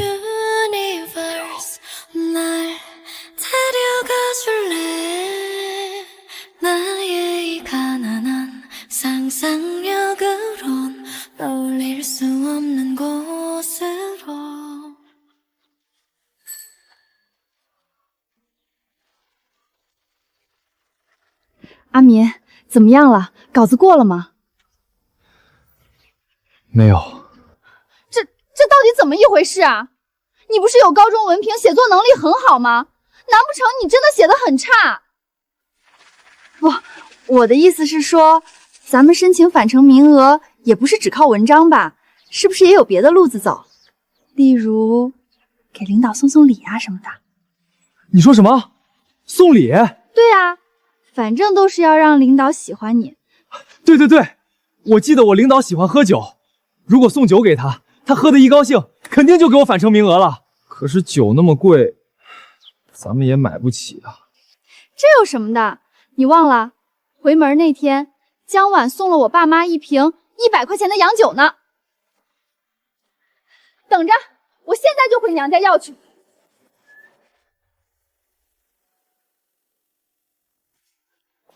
妈，你就给我那瓶洋酒吧。那可不行，那洋酒值100块钱呢，是陆家专门买来孝敬我和你爸的，可不能随便就给了你。倒是你每次都夸下海口，说你家阿民以后会当文化局局长，这嫁过去几个月了，连个返程名额都没申请到，还当个屁的官儿。妈，我来就为了这事儿，只要你把洋酒给了我，我家阿民就能返程了。你这话是什么意思？阿民他们生产队的领导就是管返程推荐名额的关键人物，他这人没别的爱好，就爱喝2口洋酒，说是稀罕那个味儿。要是阿民把洋酒送过去，还不怕拿不下返程名额吗？真有这事儿？可这酒多金贵呀，陆家都破产了，以后谁还来给咱们老韩家送洋酒啊？妈，我的亲妈，这不是还有我和阿民吗？你想想，一瓶酒重要，还是你女婿的前程重要？可是当初我说陆家会破产，现在应验了吧？所以阿民只要返了程，考上大学，以后准能当上局长。他要成了文化局局长，什么洋酒买不来，你也能成局长丈母娘，以后那多威风啊！你说的有道理，行，我去拿给你。那说好了，以后你们小两口可要加倍孝敬我。妈，那是当然的，您就等着享清福吧。妈，我回来了。哥，丽丽，还知道回来啊？整天在外面野，不着家，又跑去哪儿了？是不是又去找那个西北来的乡下丫头了？整天在外面野，不着家，又跑去哪儿了？是不是又去找那个西北来的乡下丫头了？妈，香妹是我对象，我们是要结婚的，你能不能说话好听点？我今天去码头干活了，也帮小婉和子豪跑了点事儿。帮江晚？哥，你是不是傻呀？陆家都破产了，你帮他们能捞到什么好处？别回头沾一身晦气。你妹妹说的对，以后少跟陆家来往，那就是个火坑，谁沾谁倒霉。妈，丽丽，你们这话不对，就是因为陆家落了难，我们作为娘家人才更要去帮助他们。他们现在也没闲着，子豪和小婉正在用纺织厂的零头布自己设计衣服做买卖呢。你说什么？用纺织厂的零头布，别人不要的破烂布条？江晚不是报社编辑吗？现在沦落到捡破烂做衣服了，这跟街上的乞丐有什么区别？哎呦，那都是染坏的，尺寸不够的垃圾，拿那玩意儿做衣服能穿吗？不怕长疮啊？丢死个人了！不是你们想的那样，那些布只是有点小瑕疵。小婉手巧，设计出来的衣服很好看，拼拼结结的，比百货大楼的成衣还别致。拼拼接接，那不就是叫花子穿的百家衣吗？我看他们是穷疯了，什么烂招都想得出来，还做买卖，谁愿意花钱买那些破烂拼的衣服？也就你这种傻子才会信。栋梁啊，你可千万别掺和进去。咱们家虽然不富裕，但也不能去捡破烂啊。这要是让街坊邻居知道了，你以后还怎么说媳妇儿？我的媳妇儿只会是香妹。算了，我跟你们说不明白，我回屋了。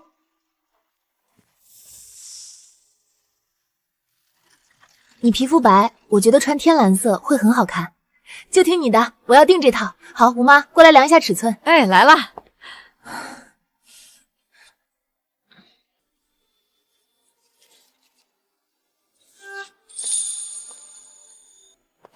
红豆沙来了。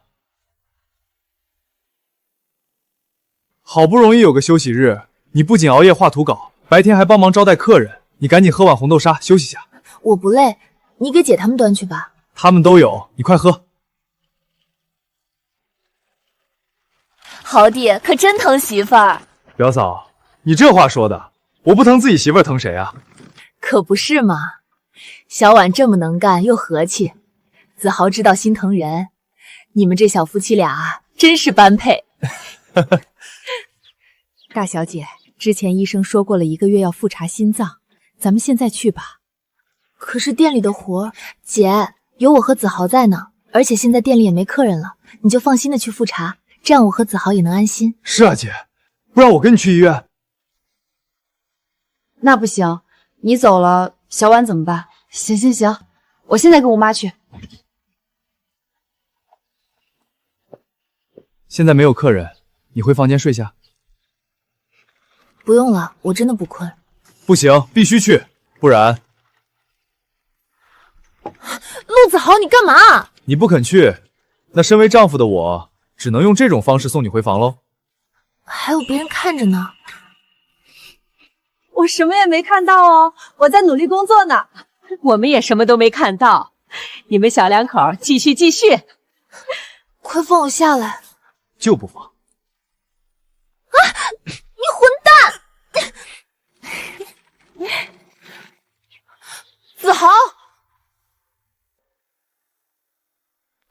你混蛋！子豪！英子，是你啊？你怎么来了？子豪，真是你啊！我听我家邻居说，最近阳城有一家女装裁缝店，做的衣服款式很新颖，很好看，我就想来看看。没想到是你开的。对，是我和我媳妇儿一起弄的。那你随便看看，喜欢什么挑一挑，都是自己人，给你算便宜点。谢谢子豪，我就知道你对我最好了。你跟你嫂子去挑吧。英子同志，衣服款式在这边，这上面的款式是样衣，还有一些昨夜刚画好的新款式，都可以先看看。哎呀，这件连衣裙的领子设计的真别致，腰线收的也好。子豪，你看我穿这个黄色裙子好不好看？我记得你以前说过，我穿黄色最精神最好看了。这女同志谁啊？不知道子豪已经结婚了吗？媳妇就站在那里，也太没有礼貌了。不知道的还以为子豪的媳妇是他呢。挺好看的，这裙子挑人，非你莫属。这个豪弟说的什么话呀？我就知道子豪对我最了解，还是你有眼光。到底是从前的情人，连穿什么颜色好看都记得这么清楚，还说非你莫属。我就知道子豪对我最了解，还是你有眼光。到底是从前的情人，连穿什么颜色好看都记得这么清楚，还说非你莫属。那我就要这条黄裙子了。好啊，媳妇儿，给英子量一下尺寸。好，江晚，我之前就告诉过你吧，我和子豪之间那些你根本不知道的过去，还有他对我的了解，都不是你这样一个后来者光靠一纸婚书就能抹掉的。肩宽40厘米，你看，他到现在还记得我穿什么颜色最好看。有些习惯和记忆啊，是刻在骨子里的。你以为嫁给了他，就真的得到他全部了吗？英子同志，衣服合不合身要量过才知道。过去合身的未必现在还能穿得下，人的眼光和喜好也是会变的。麻烦你手臂抬一下。你怎么了？没事儿，量手臂呢。胸围2尺7，腰围1两9寸。英子同志的尺寸记好了，3天后来取，你可以付定金了。子豪，这件衣服我很喜欢，你能不能送我啊？我天，这女同志咋回事？这么不要脸，让豪弟送她衣服。这女娃子一看就不是什么好东西。豪弟要是敢送，我就敢不做。英子，你也知道陆家已经破产了，我们现在正要靠这门手艺做起来呢。这件衣服定金我算便宜点，别人都是2块钱，你1块5就行。可是以前我要什么你都会给我买的，送我衣服，送我首饰。那个今时不同往日了。自从纺织厂被朱贵才接手后，生意越来越不好，工资到手越来越少，别说1.5块的定金，就算是1块钱，我也拿不出来。可是我真的很喜欢这件裙子，子豪，你就送给我嘛。这位女同志，放开你的手！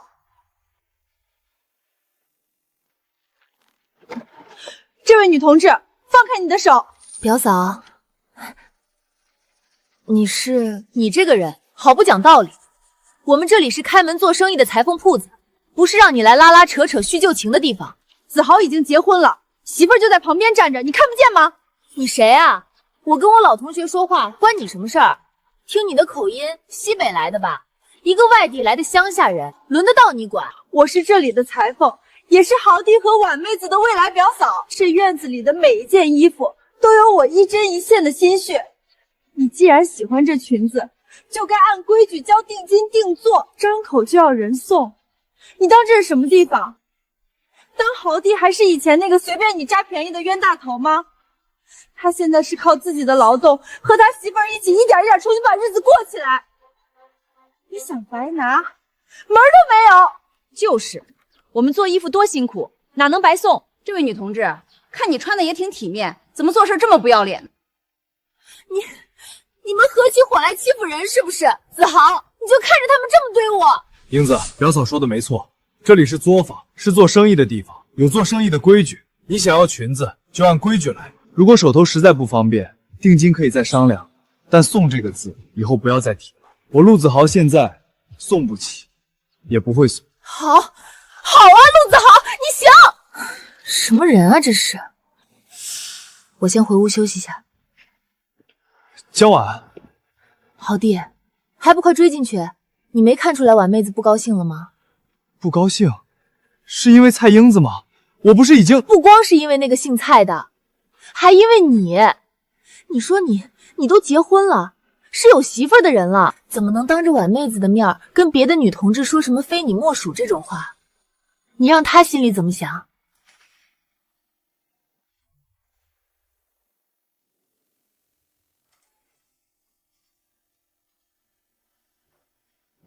江晚，婉婉，再不应我，那我可就要亲你喽！你干嘛？有话好好说。你这副样子是在吃醋，因为我今天跟蔡英子说了非她莫属那句话。谁吃醋了？我才没有。你爱跟谁说好听话就跟谁说去，你爱记谁的穿衣习惯就记去。哦，看来是真吃醋了，醋劲还不小。我没有，陆子豪，你别胡说，我不理你了。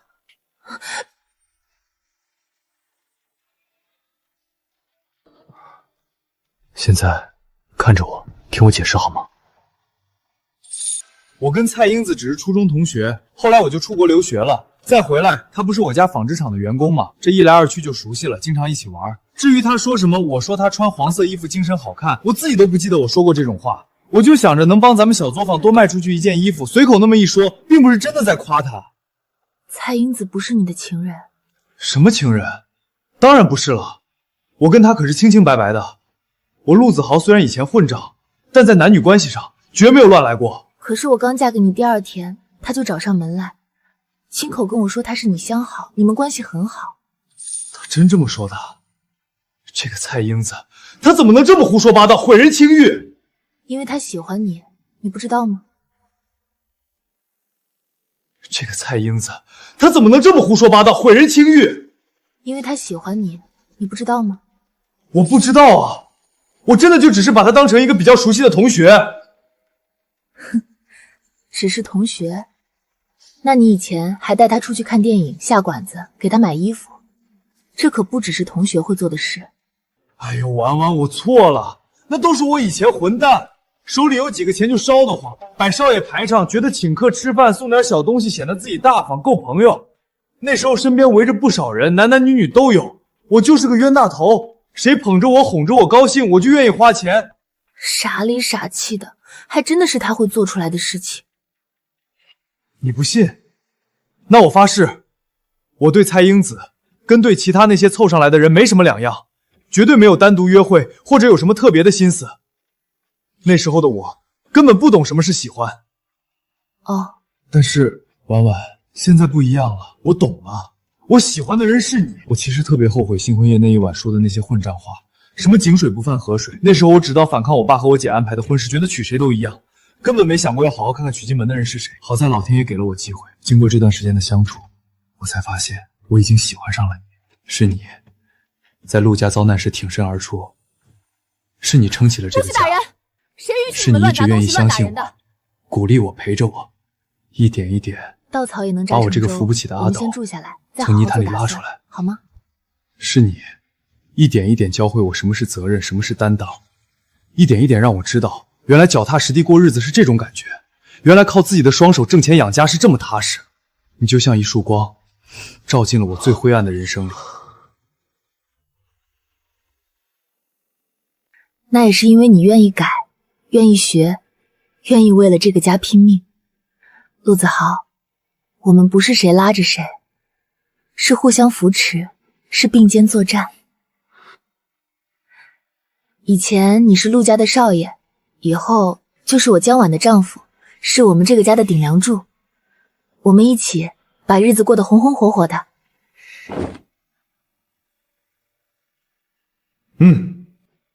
一言为定。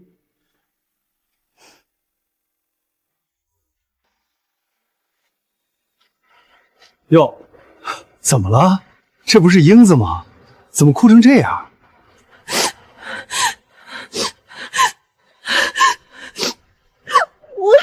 我没有。小姑娘家的，哭成这样，跟贵叔说说，被谁欺负了？在咱们纺织厂的地界上，还有人敢欺负咱们的厂花？是陆子豪，还有他那个媳妇儿，他们合起伙来欺负我。陆子豪，他那小兔崽子不是已经走投无路了？他怎么欺负你了？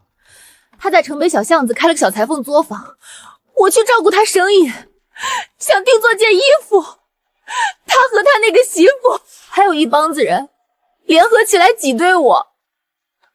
陆子豪还为了他媳妇儿骂我。小裁缝作坊，他哪来的本钱和布料开作坊？还能哪来的布料？阳城就咱们一家纺织厂，肯定是从咱们厂流出去的呗。生意好得很，去他们那儿做衣服的人可多了。我看了，他们用的都是些零头布做成新款女装。好一个陆子豪，都滚出陆家了，还能折腾出花样来。不哭了，英子，贵叔一定帮你讨个理去。谢谢朱厂长，您真好。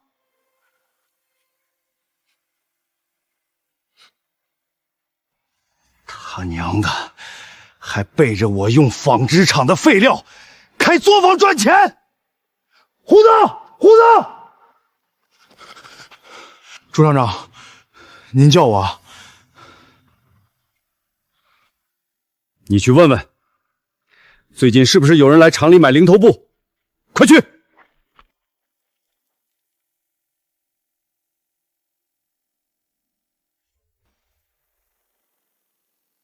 朱厂长，您叫我。你去问问，最近是不是有人来厂里买零头布？快去！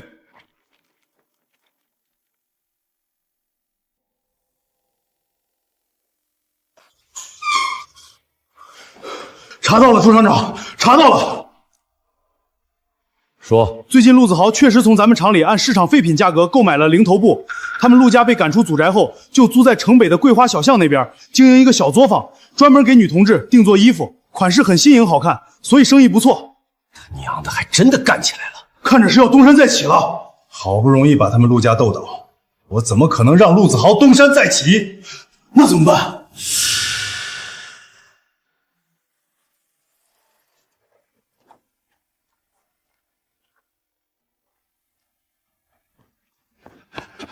子豪，今天别买了，快走！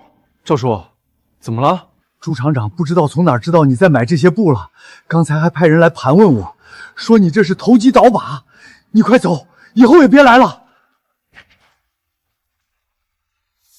哟，这不是咱们陆大少爷吗？怎么家里的金山银山花完了，开始来捡我们厂的破烂了？朱厂长，我是按废品价正常购买厂里的处理布料，有收据，钱货两清，怎么就叫捡破烂了？正常购买？谁允许你买了？这些布哪怕是1寸也是国家的，给我按住他，搜！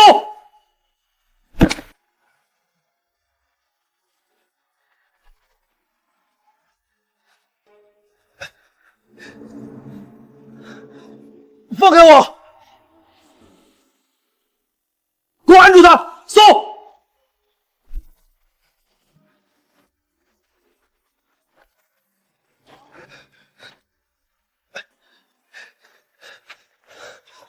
放开我！厂长，速度这么快！哼，证据确凿，人赃并获。陆子豪，你涉嫌盗窃国家财物、投机倒饼，你完蛋了！朱贵才，你血口喷人！给我打，让他长长记性，知道什么该碰，什么不该碰。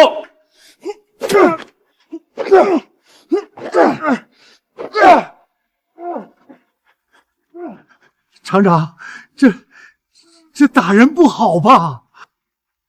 老赵，你知情不报，还有勾结嫌疑，等我收拾完他再跟你算账。打，给我狠狠的打！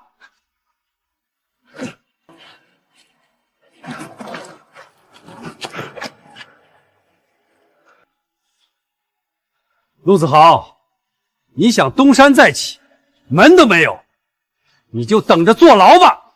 朱贵才，你就只会用这种下三滥的手段吗？你以为把我送进去，就能把陆家踩进泥里，永世不得翻身？我告诉你，做梦！嘴还硬着，你不知道吧？在你来纺织厂的这会儿，你的小作坊已经被市管会一锅端了。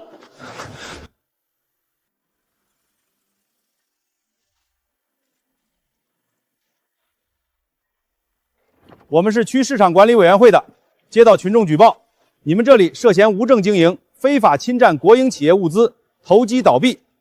我们现在依法对你们这个小作坊进行暂时关停处理。关停？接到群众举报，你们这里涉嫌无证经营、非法侵占国营企业物资、投机倒闭。我们现在依法对你们这个小作坊进行暂时关停处理。关停？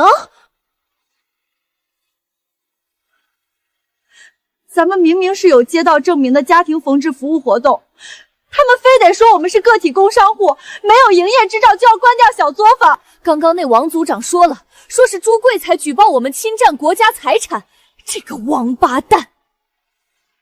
他这就是要置我们于死地。婉妹子，这可怎么办啊？等子豪回来，我们再一起想想办法。小婉，出事了！子豪今天去纺织厂收购零头布，被朱厂长带人打了，还被扭送到派出所去了，说是投机倒把。情况我们已经了解了，陆子豪涉嫌盗窃阳城纺织厂财物，并用于投机倒把，纺织厂那边报案，人赃并获。陆子豪，你认不认罪？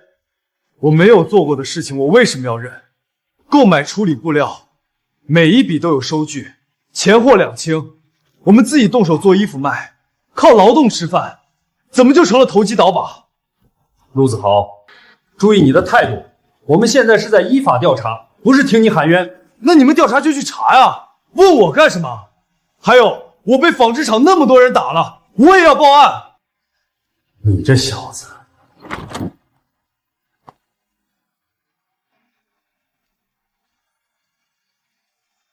张警官，我是羊城日报的江婉。婉婉，你来干什么？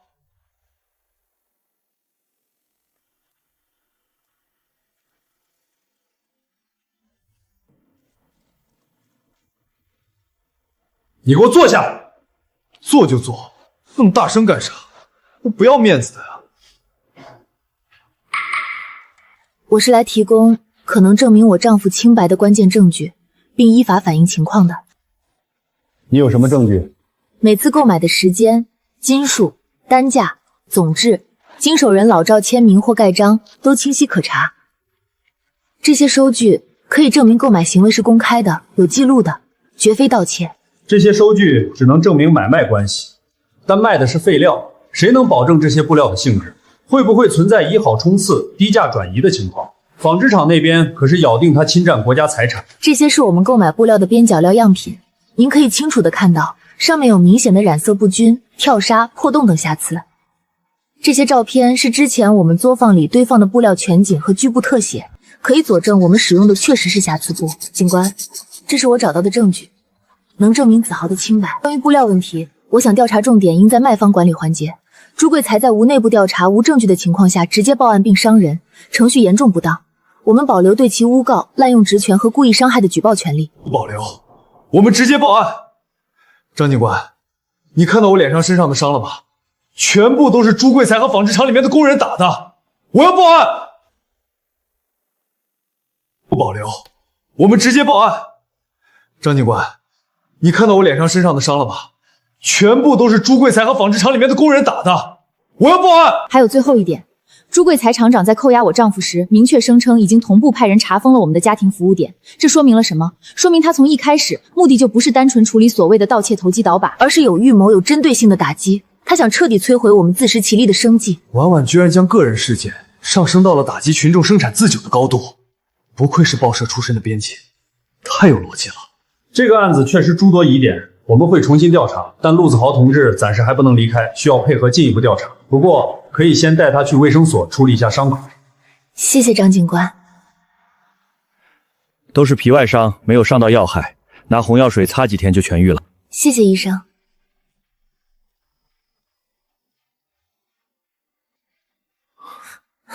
陆子豪，你干什么？快放开，这里是医院。别动，让我抱一会儿，就一会儿。对不起，又让你担心受累了，我真没用。每次遇到困难，都只能靠你来帮我解决。说什么傻话？我们是夫妻，本该一起承担的。倒是你，疼不疼？不疼。看到你来，听到你说的那些话，哪儿都不疼了。婉婉，你今天真厉害，我都听傻了。你怎么想到准备那些东西的？还说的那么好。我跟姐一起商量出来的。而且这次吴妈终于跟我和姐说了，朱贵才为什么要斗倒陆家。什么？难不成朱贵才跟陆家有仇？什么？难不成朱贵才跟陆家有仇？没错，吴妈说30年前祖父开了南山采石场，朱贵才的父母当时都在石场做活。那年夏天暴雨引发山体惊动，采石场出了大事故，他父母没能跑出来，所以朱贵才从此恨上我们陆家。可那是天灾，不是人祸。当时祖父虽然也给了抚恤，但抚恤金不多。朱贵才那时后也就10来岁，成了孤儿后，他心里认定是陆家害死了他的父母。好一个朱贵才，蛰伏20年就为了复仇，难怪把我们赶出陆家纺织厂和祖宅，还要陷害我投资倒把，查封小作坊。因为他不可能看到我们东山再起，他一定想斩草除根，永绝后患。真是好狠毒的心思。是啊，婉婉，这件事已经不只是生意上的竞争，或者普通的小人使绊子了，这是血仇，是积攒了20年的怨毒。他这次没能彻底按死我们，绝不会罢休。往后的路会更难走，也更危险。你害怕吗？子豪，我不怕。我们有手有脚，有脑子有心。我们一起看怎么赢回这场斗争，夺回属于我们的一切。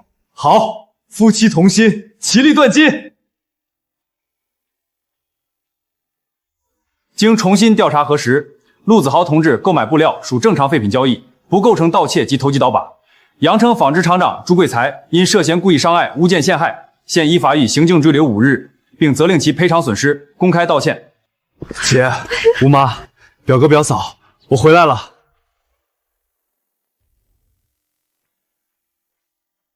姐，吴妈，表哥表嫂，我回来了。回来了，真的回来了！你这小子担心死姐了，可算回来了，我就知道老天有眼，把那恶人收拾了。好，回来就好。少爷，快过来，让吴妈给你去晦气，咱们把派出所里沾的晦气都洗掉，往后都是顺顺利利的好日子。快去吧。一撒去灾殃，晦气全跑光；二撒迎吉祥，福气进门堂；三撒人安康，家和万事旺。对，把晦气都撒掉。咱们陆家从今天起重新开始。这次的事儿给咱们敲了个警钟。在家门口弄个作坊，手续不全，规不规范，别人说查就查，说封就封。朱贵才这次能钻空子诬陷我们，下次说不定还有张贵才、李贵才。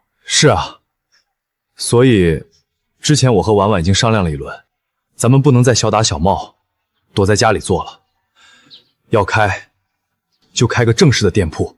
对，我按小婉和子豪说的，去看了好几个地方。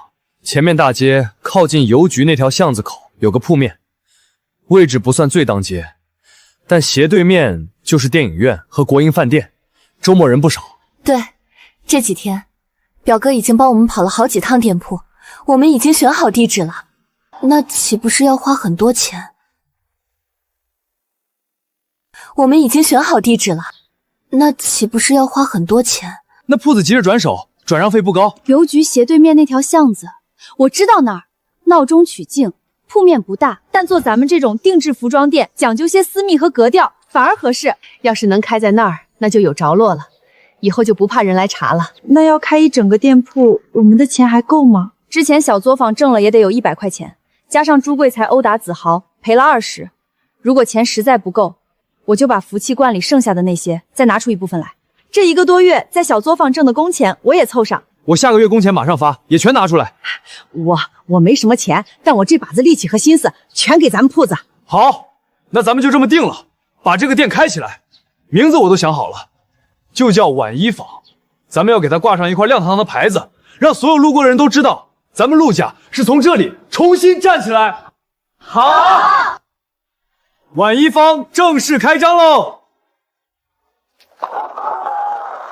恭喜恭喜，江老板、陆老板，你家的衣服太漂亮、太新颖了，我太喜欢了。新店开业，上新了30款新衣服，全是新款设计，喜欢的话不要错过哦。开业大吉，本店搞了个优惠活动，1件9折，2件8折，3件7折。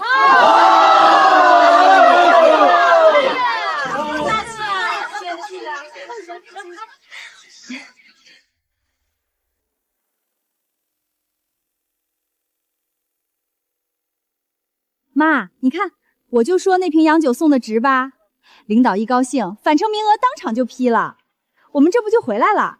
以后再也不用在那个穷乡僻壤的村子待着了。回来是回来了，可刘家那一大家子，现在挤在那个破筒子楼里，统共2间屋，转个身都难。妈，眼光放长远点儿，那破房子是暂时的，等阿明今年夏天考上大学，毕业分配到文化局，就能分到房子。到时候谁还住那破地方？妈，咱们今儿出来是来逛街的，走，先去办几身行头。往后阿明当了局长，我穿着打扮也要跟上。你才回来，手里有余钱？阿明把他攒的知青补贴都给我了，让我先置办行头。他说了，不能让他媳妇儿在城里显得寒酸。没想到阿明这么疼你，那你是嫁对人了。那是比陆子豪那个纨绔公子哥好多了。说起来，几个月不见江婉，是不是已经在街上当乞丐了？看看等会儿能不能遇到他讨饭。听说前阵子的陆子豪不知道因为什么事儿被送进派出所了。上辈子离婚后，陆子豪就消失不见，原来是去坐牢了。婉衣坊的衣服实在是太漂亮了，我忍不住买了2件。他家不仅款式好、质量好，价格还便宜，不用布票，买1件能穿好几年，很划算。2位，你们说去哪儿买女装衣服好？婉衣坊呀，就在城北那边，今天新开业，有打折活动。婉衣坊，婉衣坊。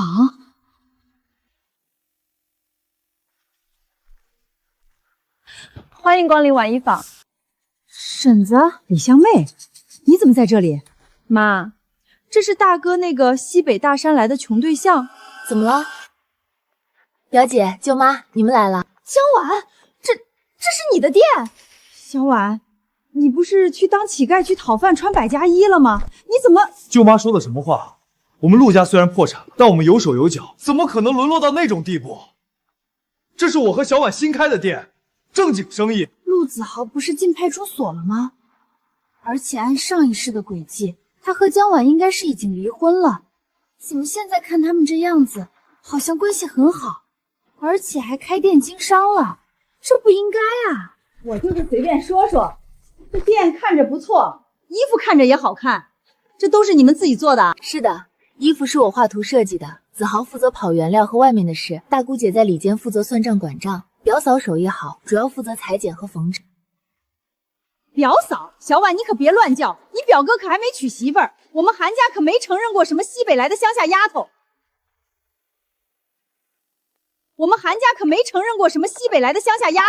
舅妈，栋梁哥和香妹嫂子两情相悦，在西北就定了终身。香妹嫂子善良勤快，手艺更是没得说，是我们店里的顶梁柱。他们结婚是迟早的事，我叫一声表嫂是尊重，也是事实。要什么尊重？一个没户口的乡下姑娘就想进我们韩家门，做梦！就是江婉，你别以为现在开了个店就了不起了，就能替我哥做主了。我告诉你，你姓江，而且已经嫁出去了，可不是我们韩家人。奉劝你别在这儿充大尾巴狼，插手我们韩家的家务事儿。舅妈表姐，什么叫做江婉嫁出去了就不是韩家人？还有表嫂就是我们店的一份子，你们说话给我注意点。婶子，我敬您是长辈，是栋梁哥的母亲。我李香妹是乡下人，没城里户口，但我有一双手，能干活，能挣钱，对栋梁哥的心是真的。您看不起我不要紧，但请您别在婉妹子的店里闹，别耽误他们做生意。你这话是要赶我走喽？我不是这个意思。好你个乡下丫头，我给你脸了，你敢这么跟我说话？舅妈，请你放尊重点，这里是婉衣坊，不是你能随便动手打人的地方。江婉，你敢拦我？我是你舅妈，你这个不孝女，为了一个外人敢跟我对着干！舅妈，你这话可要说清楚。江婉怎么就成了不孝女？之前江婉跟我结婚，聘金和聘礼可都是给了舅妈，一次回娘家也是大包小包带好东西回去。江婉父母走得早，在韩家长大，心里一直念着舅舅舅妈的养育之恩。这些年，她自问对韩家、对您这个舅妈没有半点亏欠。对您这个舅妈没有半点亏欠。舅妈、表姐，你们今儿来若不是来看衣服的，那还是请回吧。我们还要开门做生意，没空处理家务事。谁说我们不是来看衣服的？我和阿明已经返程了。阿明马上就要考上大学，等毕业就会进文化局，我就是正儿八经的干部家属了。我今天就是来置办行头的。没想到刘培民不靠我的文章，竟然也能返程。不过表姐这人还是太飘了，这考大学八字还没一指，就已经想到几年后的事。既然表姐是要当官太太的，那肯定得多弄几身好看的衣服穿穿。我们婉衣坊的衣服别的不说，那穿过的人都是赞不绝口，出街回头率超高。真的假的？当然是真的。表姐，要不看看？看，我一定要穿的比所有女人都要好看。妈，您看这两条裙子多好看啊！这颜色，这做工比百货大楼里的强多了，确实不错。没想到小婉还有这门手艺。平日在报社上班，看的时尚报纸也多，耳濡目染就会了。最关键的还是香妹嫂子的好手艺，不仅缝纫技术扎实，还会一手精巧的刺绣。这些衣服上的点睛之笔，都是她一针一线绣出来的。我去试穿一下。好嘞。丽丽，好看啊！这衣服穿上去，你还真有点像官太太的样。那可不是啊，表姐人长得标致，皮肤又白，这衣服最衬你气质了。这腰线一收，身段立马就显出来了，端庄里还带着几分俏丽。走出去，谁不夸一句有品味？婉婉还真是会睁眼说瞎话。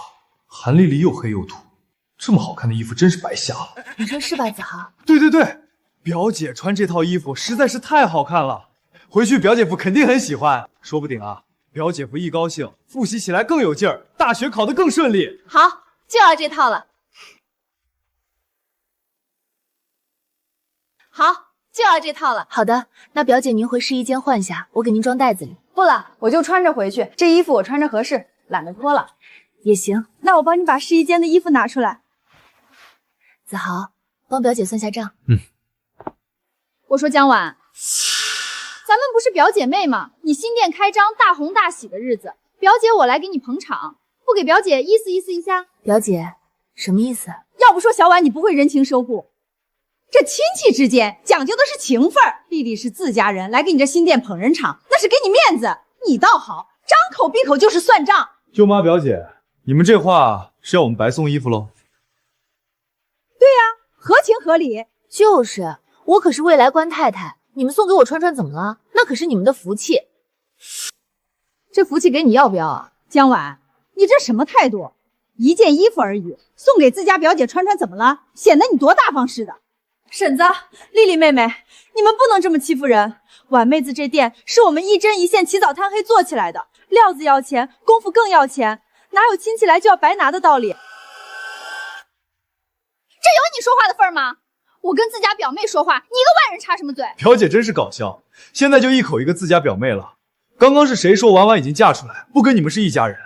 怎么，现在有便宜占了，又开始攀亲戚关系了？你别胡说，我哪里是占便宜了？我不是占便宜，那表姐就把钱付了吧。原价8块钱，打亲戚价格8折6块4。您是现在付现，还是让表姐夫下班送过来？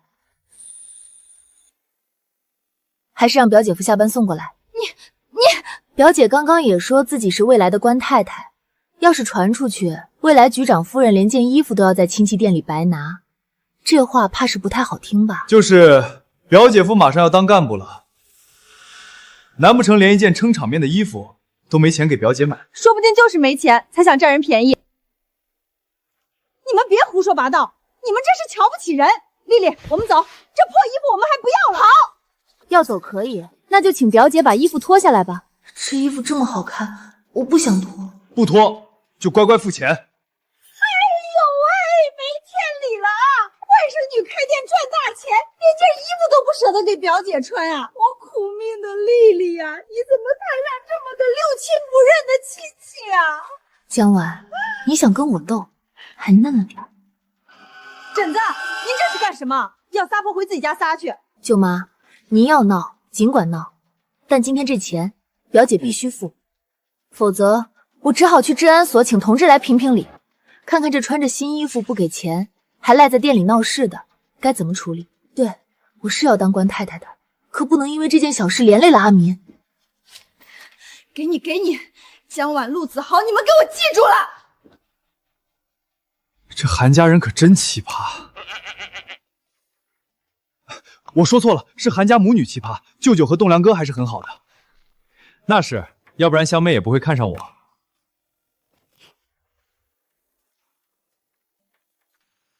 算完了，姐，怎么样？新店开张1个月，我们净赚560块钱。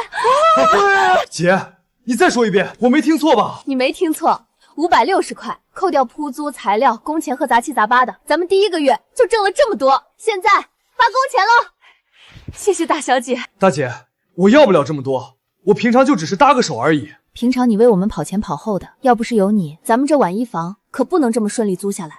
这钱你必须收着。是啊，表哥，你就收下吧。我也不能要这么多，我就只是个裁缝，能在城里有个落脚的地方，给婉梅子打下手，我已经很知足了。这钱实在太多了。香妹嫂子，你这话就不对了。这1个月，哪件衣服离得开你的巧手？你的手艺是咱们婉衣房的招牌之一，这份工钱是你应得的，必须收下。表嫂，姐说的对，咱们这店能开起来，能站稳脚跟，靠的就是大家各展所长，拧成一股绳。你不仅仅是裁缝，你是咱们的核心，是顶梁柱。这钱不光是工钱，也是咱们一起奋斗、一起分享成果的心意。好，我收下，以后我会继续努力的。哈哈哈，努力努力再努力，我们一定会东山再起的。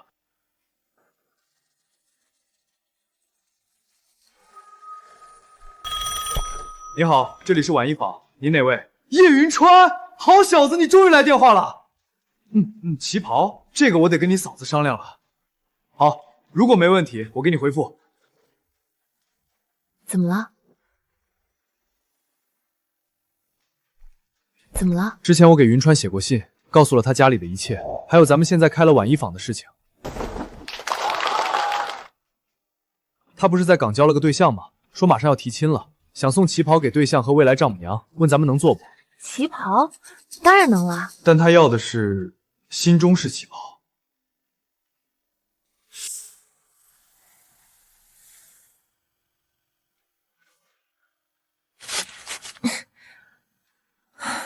新中式旗袍好难啊，怎么改都不对味儿。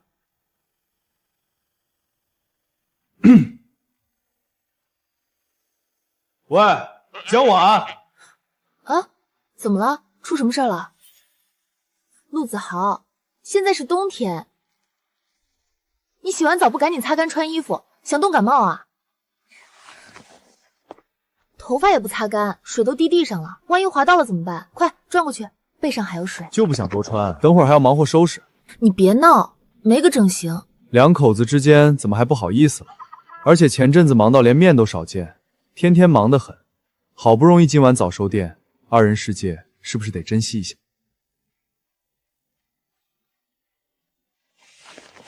等一会儿。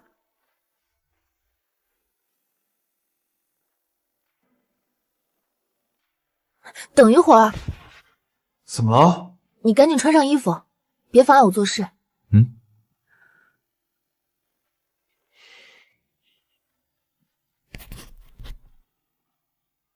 到底怎么了？是不是太累了？要不先休息会儿？我卡住了。新中式旗袍的设计。新中式旗袍既要保留旗袍的经典韵味，又要在面料、图案、裁剪细节上创新。我脑子里想法很多，但画出来总觉得差了点意思，要么太传统显得老气，要么改动太大失了旗袍的魂。走吧。去哪里？找灵感。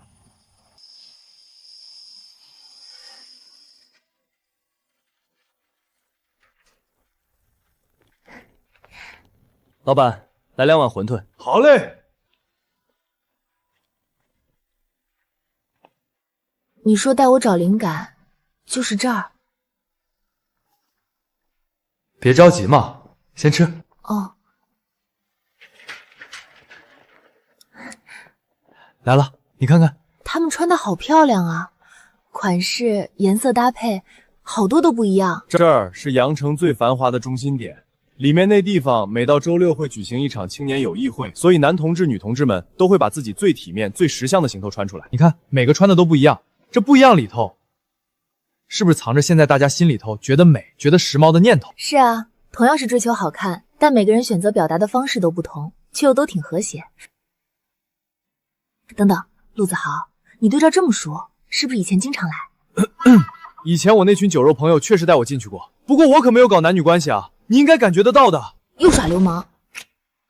陆子豪，怎么了？我知道新中式旗袍怎么改好看了。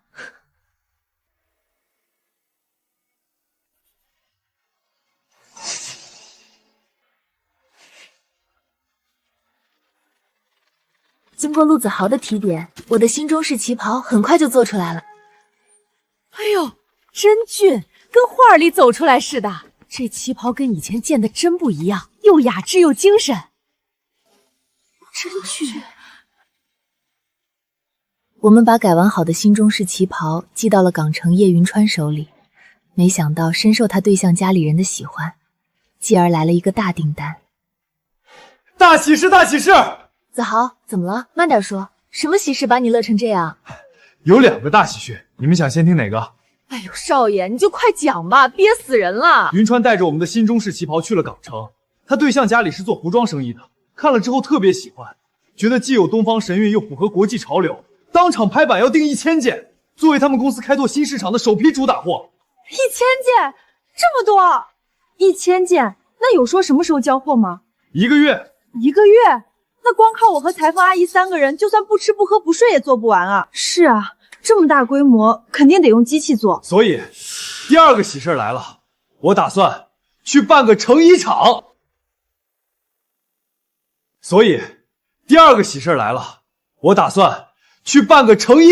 成衣厂？咱们虽然开碗一掌赚了一些钱，可还达不到做成衣厂的地步吧？是啊，子豪，你可不能太飘了，人还要脚踏实地。姐，我已经深思熟虑很久了，只是一直因为没钱没门路，所以没有表达出来。那你这一次怎么就说出来了？因为云川在电话里说了，他和他对象家里都看好这个项目，也看好我们，他们愿意以借款加投资的形式提供给我们第一笔启动资金，不需要抵押，只占未来利润的一小部分。云川说，这叫天使投资。就这样，在时代的潮流发展下，陆子豪拿了叶云川的1万块资金，办了一个成衣厂。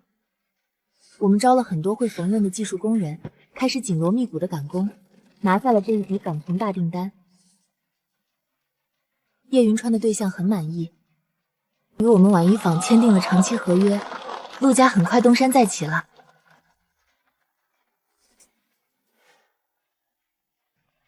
真快啊！新的一年就要来了。回想去年这时候，咱们刚被赶出祖宅，一无所有，挤在这小院里，前路茫茫，心里头别提多慌多没底了。可谁能想到，就这一眨眼的功夫，咱们不仅站住了脚，开了店，还办起了场子。新的美好日子已经真真切的摆在眼前了。姐说的对，来，为了告别旧岁，迎接崭新的未来，咱们一起干了这杯！祝愿咱们家新年新气象，万事皆顺意，新年快乐！新年快乐！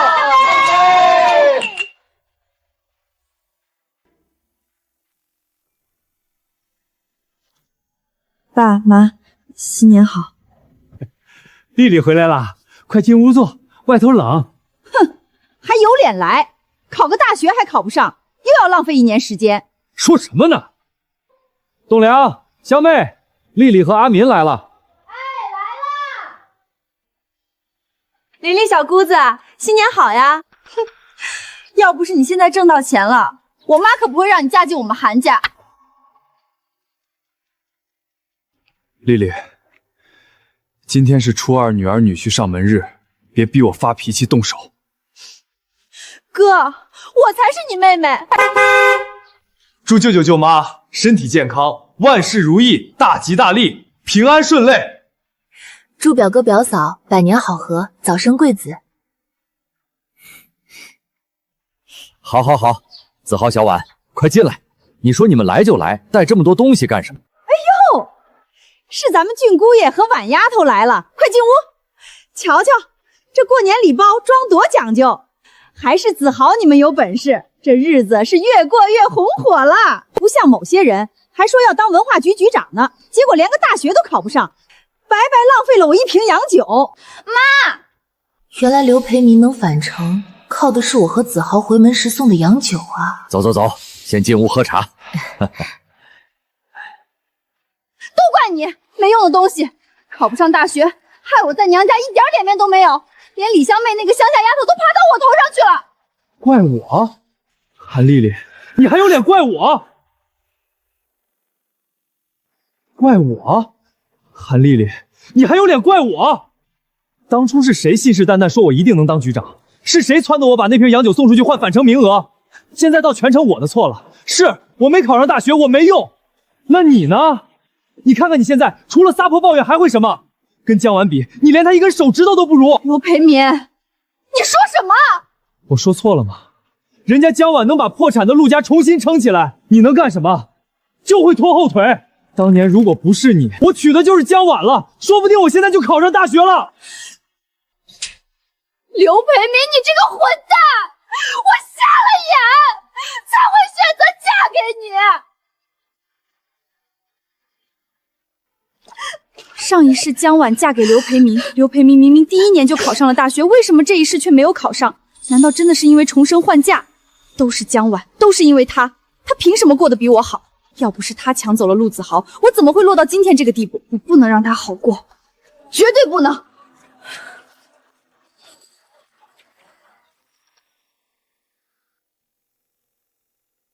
他娘的，今年算是过了个不好的年，纺织厂生意越来越差，一堆破铜烂铁，现在连工资都快发不出了。陆子豪那个兔崽子，害老子被关了半个月派出所，我朱贵才跟他不共戴天。朱厂长，您出来后看到陆子豪开了个新店，您怎么不砸门去？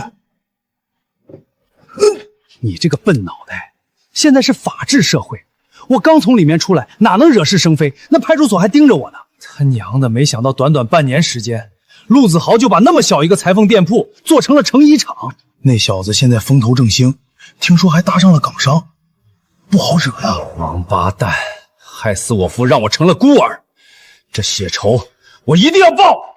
原来不仅我看不惯陆家，这朱贵才还跟陆子豪有这么多渊源过节。朱厂长，新年好啊！我是韩丽丽，有兴趣合作一把吗？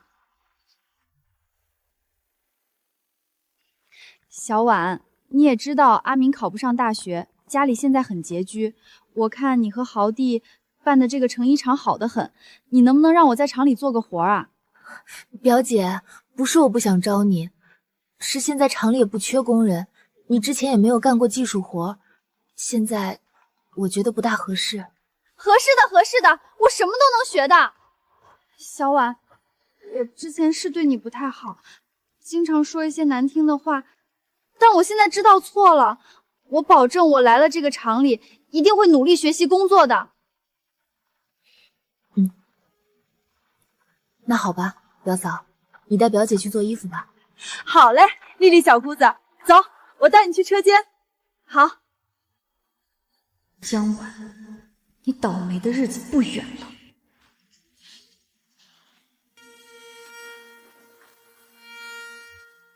朱厂长，我看准了，就他这个品，明天一早就要装车发走去港城的。咱们动作快，把里面真正的好货换成咱们带来的那些垃圾。等到了港城一拆开，港商肯定暴怒。陆子豪他们赔钱赔到倾家荡产不说，名声也彻底臭了。好，够狠！咱们还能把这批好货转手卖了赚钱，去打港商的线，妙啊！丽丽，等这事儿成了，你就是咱们纺织厂的大功臣，副厂长的位置我给你留着。谢谢朱厂长，咱们快动手吧。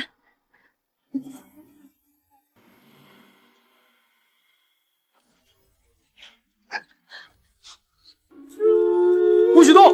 我们是执法人员。各位同志，你们是不是有什么误会？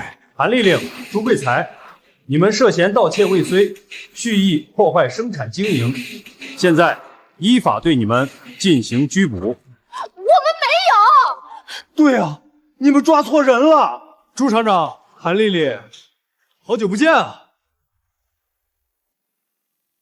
韩丽丽，你真的是太让我失望了。哥，江晚，你们……表姐，你是不是很奇怪？为什么我们知道你们在这里？你以为我招你进来是中了你的圈套？其实我们是在将计就计，瓮中捉鳖。对不起，子豪，如果不是我告诉了朱厂长你们开了小作坊，朱厂长也不会去诬陷你们，让你进了派出所，都是我的错。这不怪你，就算你不说，朱贵才迟早也会对我们动手。是啊，事情已经过去了，别放在心上了。你看，我们现在不是开了店铺，还办了成衣厂吗？你们真是好人，居然一句打骂我的话都没有。子豪，你娶了个好媳妇儿。那是。对了，过年初2那天，我看到嫂子的表姐韩丽丽跟朱厂长有接触，你们多留个心眼儿。蔡英子那个死丫头，拿了老子那么多工钱，居然还出卖老子！还有你，你这个蠢货，被人将计就计了还不知道！朱贵才，你被仇恨蒙蔽了双眼，处心积虑20年，诬陷我做假账，把我赶出纺织厂，将我们陆家所有人扫地出门，自己霸占陆家祖宅。你以为这样就能夺走我们陆家的一切？可你看看你自己，得到了纺织厂，却把它搞得乌烟瘴气，人心涣散，连工资都发不出。你恨陆家，可你用的手段比旧社会的地主老财还要恶毒。那是你们陆家欠我的。南山采石场的事，南山采石场的事故是天灾，不是人祸。祖父当年已经尽最大努力善后赔偿了，是你把个人的不幸完全归咎于陆家，将仇恨无限放大，用违法的手段来满足你扭曲的报复心。朱贵才，你好恶毒啊！用违法的手段来满足你扭曲的报复心，朱贵才，你好恶毒啊！朱贵才，你真正恨的或许不是陆家，而是那个无能为力、无法改变过去的自己。你用恨意包裹自己，最终吞噬的是你自己的良知和未来。那又怎么样？就是你们害的我，你们理应赔偿我。纺织厂和祖宅，那本来就是你们陆家用我爹妈和那些工人的血汗钱堆起来的，我拿回来天经地义。朱贵才，你还执迷不悟。陆子欣，你以为你赢了，开个小破厂接点港商订单就了不起了？我告诉你，只要我朱贵才还有一口气在，我就跟你们陆家没完！你们等着完蛋吧！你想看我们陆家完蛋？抱歉，恐怕要让你失望了。我会用正当合法的方式，把陆家原来的一切堂堂正正的拿回来，还会站得更高，走得更远。你就在里面好好看着。公安同志，带走吧。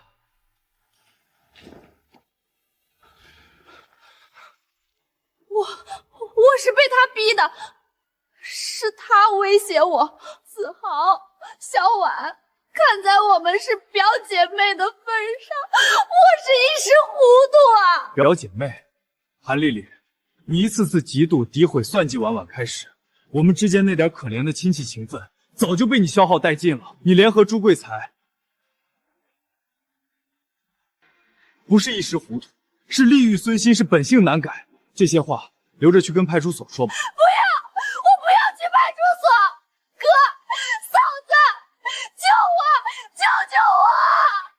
好弟婉妹子，那是栋梁哥的亲妹妹，真的要送派出所吗？送，必须送。他犯了错，理应受到惩罚。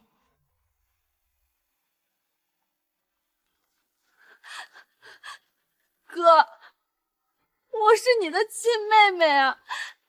你为了一个外人，要这么伤害自己的妹妹吗？就是因为你是我亲妹妹，我才更不能包庇你。丽丽，你看看你自己，现在成了什么样子？嫉妒心蒙了眼，连害人的事都敢做。今天你能为了私利勾结外人害自己表妹一家，明天你是不是还能做出更伤天害理的事儿？哥，我知道错了，我真的知道错了，你帮我求求情，我再也不敢了。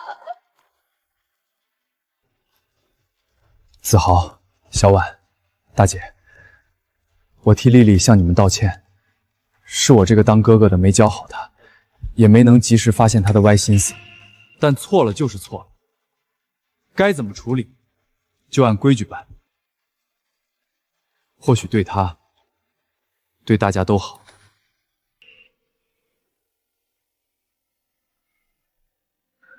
子豪，听表哥的吧，国有国法，家有家规。张警官，我们尊重法律，也尊重家属的意见，该走什么程序就按程序办吧。好，我们一定会依法办理。带走。不要啊，哥，小婉，救救我！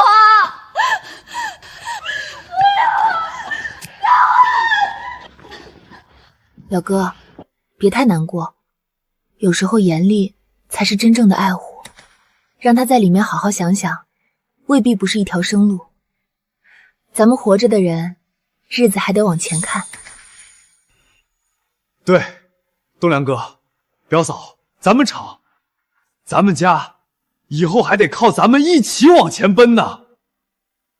是啊，我们要往前奔呢。往前奔，马不停蹄的奔。加油！加油！加油！加油！加油！加油！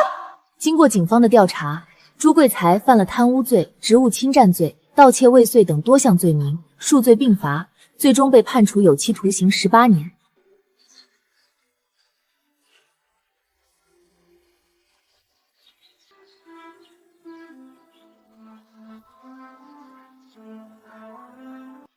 吴妈，你慢点搬，别闪着腰。我高兴，我们终于回家了。我现在浑身都是劲儿，我要快点搬进去。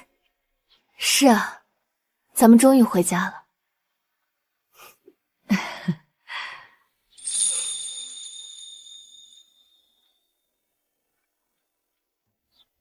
婉婉，你看这房子，好像变了，又好像什么都没变。房子是没怎么变，变的是我们。以前它是困住你的过去，是压在你肩上的担子，现在它是我们的家，是我们未来的根和依靠。我们靠自己的双手，把它堂堂正正的拿回来了。你说的对，以前我总觉得拿回这里是为了争一口气，是为了告慰我爸的在天之灵。但现在站在这里，我忽然觉得那些都不重要了。重要的是，我终于有能力让你、让姐、让所有跟着我的人都能堂堂正正、安安稳稳的回这个家过好日子。这才是我真正想拿回来的东西。子豪，你长大了，变得很成熟稳重。婉婉，是你改变了我，是你让我看清自己该走的路。我很感谢你走进我的生命，我会用我的全部守护好这个家，守护好你，守护好我们共同奋斗来的一切。婉婉，我们的故事从这里重新开始。重新开始。我爱你。我也爱你。那是一起走过街道、树林和田野，还剩下多少没有忘掉无边的风